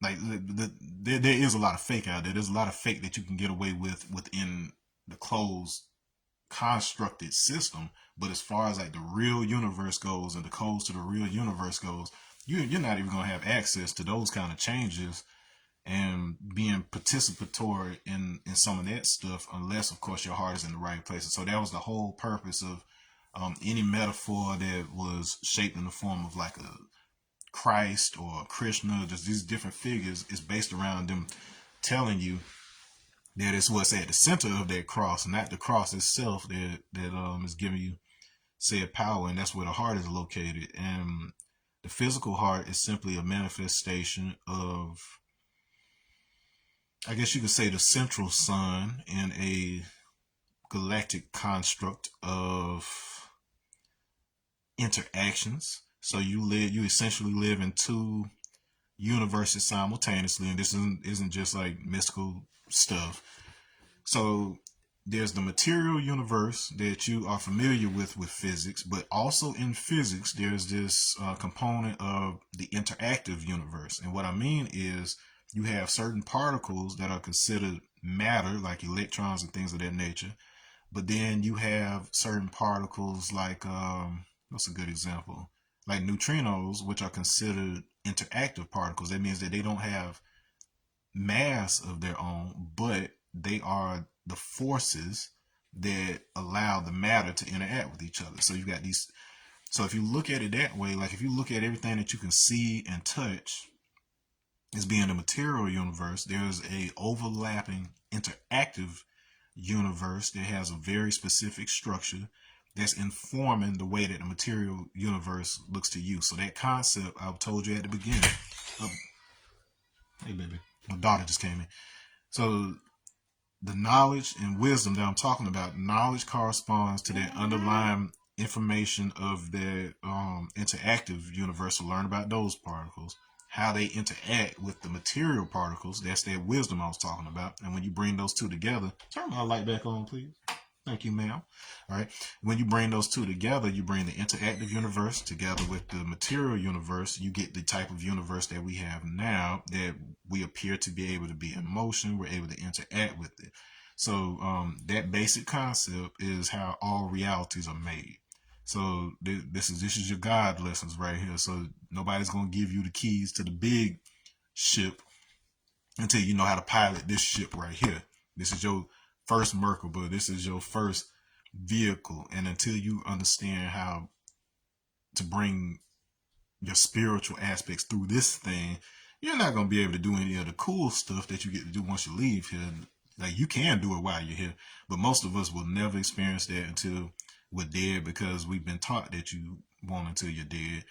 And even then, you are still subject to being a victim to your own creation, because whatever your preferences and your understanding of the world, your programming on what the world is, that is going to inform what your soul does once you leave here.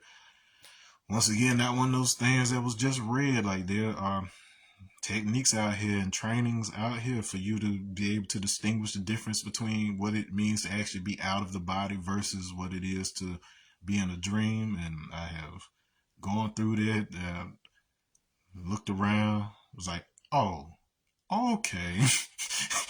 Now I see what they meant. I see what Jesus really meant right here. Oh, I see what such and such was saying in this book. Oh, I see that y'all were saying the same thing across the board. Oh, okay. So this is all things you have access to. Once again, not things that can be put into one single video, or we would be here forever. And I got stuff to do. I got a whole child and a family and stuff, but I'm doing my best. I've tried to put together a book on this stuff. It is entirely too much information. So right now, the best thing I do join. You can subscribe to my YouTube channel. So Energy Master 7, if you want to look me up on YouTube. I'll post as many videos and breakdowns as I can as possible on there. It is just easier to record these things on Facebook Live and then download them and turn them into videos over there. Do not count on any improvement in, like, there's a lot of people that are doing editing and all that stuff and fancy stuff with it. If one of my video or film inclined friends wants to, contribute in that way, that's fine. But me personally, I will not, because I need you to get it raw. Right now, everything is so manufactured that the best thing we can do with the music, best thing we can do with the art, best thing we can do with the film is to give it to you raw. The stuff that when a person encounters it, they know there are limits to how much you could have doctored it. You know what I'm saying? Like you can deep fake people now. You can AI people and AI your writing. But see, you see, I ain't writing nothing down. I ain't even looking at a piece of paper and I'm dropping this stuff on you. So I ain't even bother to take the time to try to piece something together, to weave together so it looks good for you. I don't give a flying about looking good. The point is, I've got to get it to you raw, like Old Dirty said. Peace. I see you, Keith. So that you, as the creator, can then go forth, weave this stuff into your work so that it is preserved for the next generation. Yes, I understand. If you are still plugged in such that you feel like you have to make a certain amount of money, there are ways. Like if I'm being honest with you, something that I was just talking with my wife about that I really want to kind of consider is, like, on one hand, I want to create music that so there's certain types of music that are going to get, royalties, stuff that's going to sell, and it doesn't necessarily mean you have to sell out to, talking about stuff that isn't authentic to you. But me, like, personally, as a father, I have a child, and then, I'm concerned about which frequencies I send to my child, what messages they get. Like, I'm particularly interested in stuff like country and lullabies. Like, you saw, I was participating in the Carnegie Hall lullaby project to do the song for my son Shamar. So that's something I'm actually gonna do more of, and I can build up a publishing catalog with something like that. So if you're interested in something like that, make sure you reach out to me in the near future, because like I want to actually turn that into like a whole operation. You know what I'm saying? Like, people who want to go that lane, like, actually, like, so you don't have to get a deal over in this other thing. But at the same time, I'm still an MC at the end of the day, so I can get rid of the money aspect right there, because I've got like a solid catalog that's taking care of that over here, with something that I can sleep well with on the other, on at the end of the day. But like, on the other side of things, like, I really just, like, I would love to just like put out like music that has like the density of knowledge that you would get from like an MF Doom or some of the Wu-Tang members, particularly Jizzle the Genius, like put out that stuff, and so it can be a preservation of information that people will be unlocking and unfolding for years to come, just like with Shakespeare. You know what I'm saying? Like we still talk about him. We still talk about the language of the Bible and the Quran and all these texts that have endured the test of time. I would love to create works that, like the pyramid, where people are still figuring out what this thing means. I mean, those of us who are in the know, but as long as that thing remains a mystery to some folks, they will continue to study it and they will discover aspects of themselves. So you can have it both ways. It's just a matter of understanding the trap that you could be brought into, and then how to navigate around it to where you don't have to participate in it. Like, I'm not participating. Like, I don't care nothing about the mainstream. Like, I'm behind the scenes working with the people who call some of those shots and the defenders. Like, I'm talking about like superheroes behind the scene. Like, it may not look like it, but the fact that I have access to the point where I can be telling you what I'm telling you right now, that's a testament to the work that me and Win Clan have put in the shadows over the years. It's hard being a ninja artist because the whole point of a ninja is not to be seen. So this is why I don't have a whole lot of music videos and stuff. But I'm having those conversations with those artists at the top level that don't always get the opportunity to assess the impact that they're having with regards to, educating the babies or stuff like this, and just, being their hand for that, because they need you, artists like you, to do what they can. That's what the purpose of the underground was. The underground was able to say and do things that the mainstream artists couldn't, because they were in a position of responsibility and constantly had eyes on them. And so it's the same thing with like a president. All eyes are on you, so there's only so much you could possibly do. And so it takes you as the citizen to do the things that really make things move. And so on that note, I'm gonna leave it like that. I will be breaking down to you.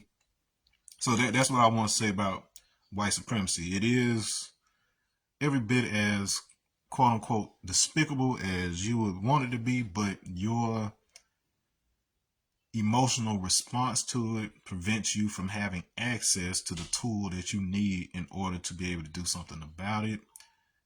But not just something, the thing that was intended in the first place. Pull the one string that makes the whole tapestry fall down, because it is an initiation for you to understand how to be a lotus flower instead of a butterfly or a bumblebee. You're hopping from flower to flower all day, you're stinging, and it kills you. Like bees literally die when they sting. So you can either be that worker bee, or you can learn how flowers work, how they absorb the energy of the sun and make their own food, how they don't have to run around, and all that they need comes to them. The water comes to them, the sun comes to them. Like, what does it take to become that? And it's in that personal inquiry into yourself that you will discover some of these keys I'm talking about. I didn't have to chase Wu-Tang. I just built up the resonance, learned the language, got the knowledge. Then all it took was me speaking, and then people automatically recognize, oh, okay, so you belong over here. And then it connected, boom, boom. Nobody ever dangled money in my face. Like, whatever I need to make, I make. Whatever I get. But at the end of the day, I'm the one that's more interested in building with the guys and soaking up some of the wisdom and experience, so that I can then turn around through my own platform, and people who don't normally have the time or the access can get these jewels as well. That's what it's about. It's about sharing jewels that come from here, not the stuff that comes up out of the earth. Because if we take all those precious resources and we abuse them, then we no longer have a place to live. So it takes understanding these jewels in order to be able to acquire and protect those jewels. So on that note, I'm going to say peace, salute, boom, boom.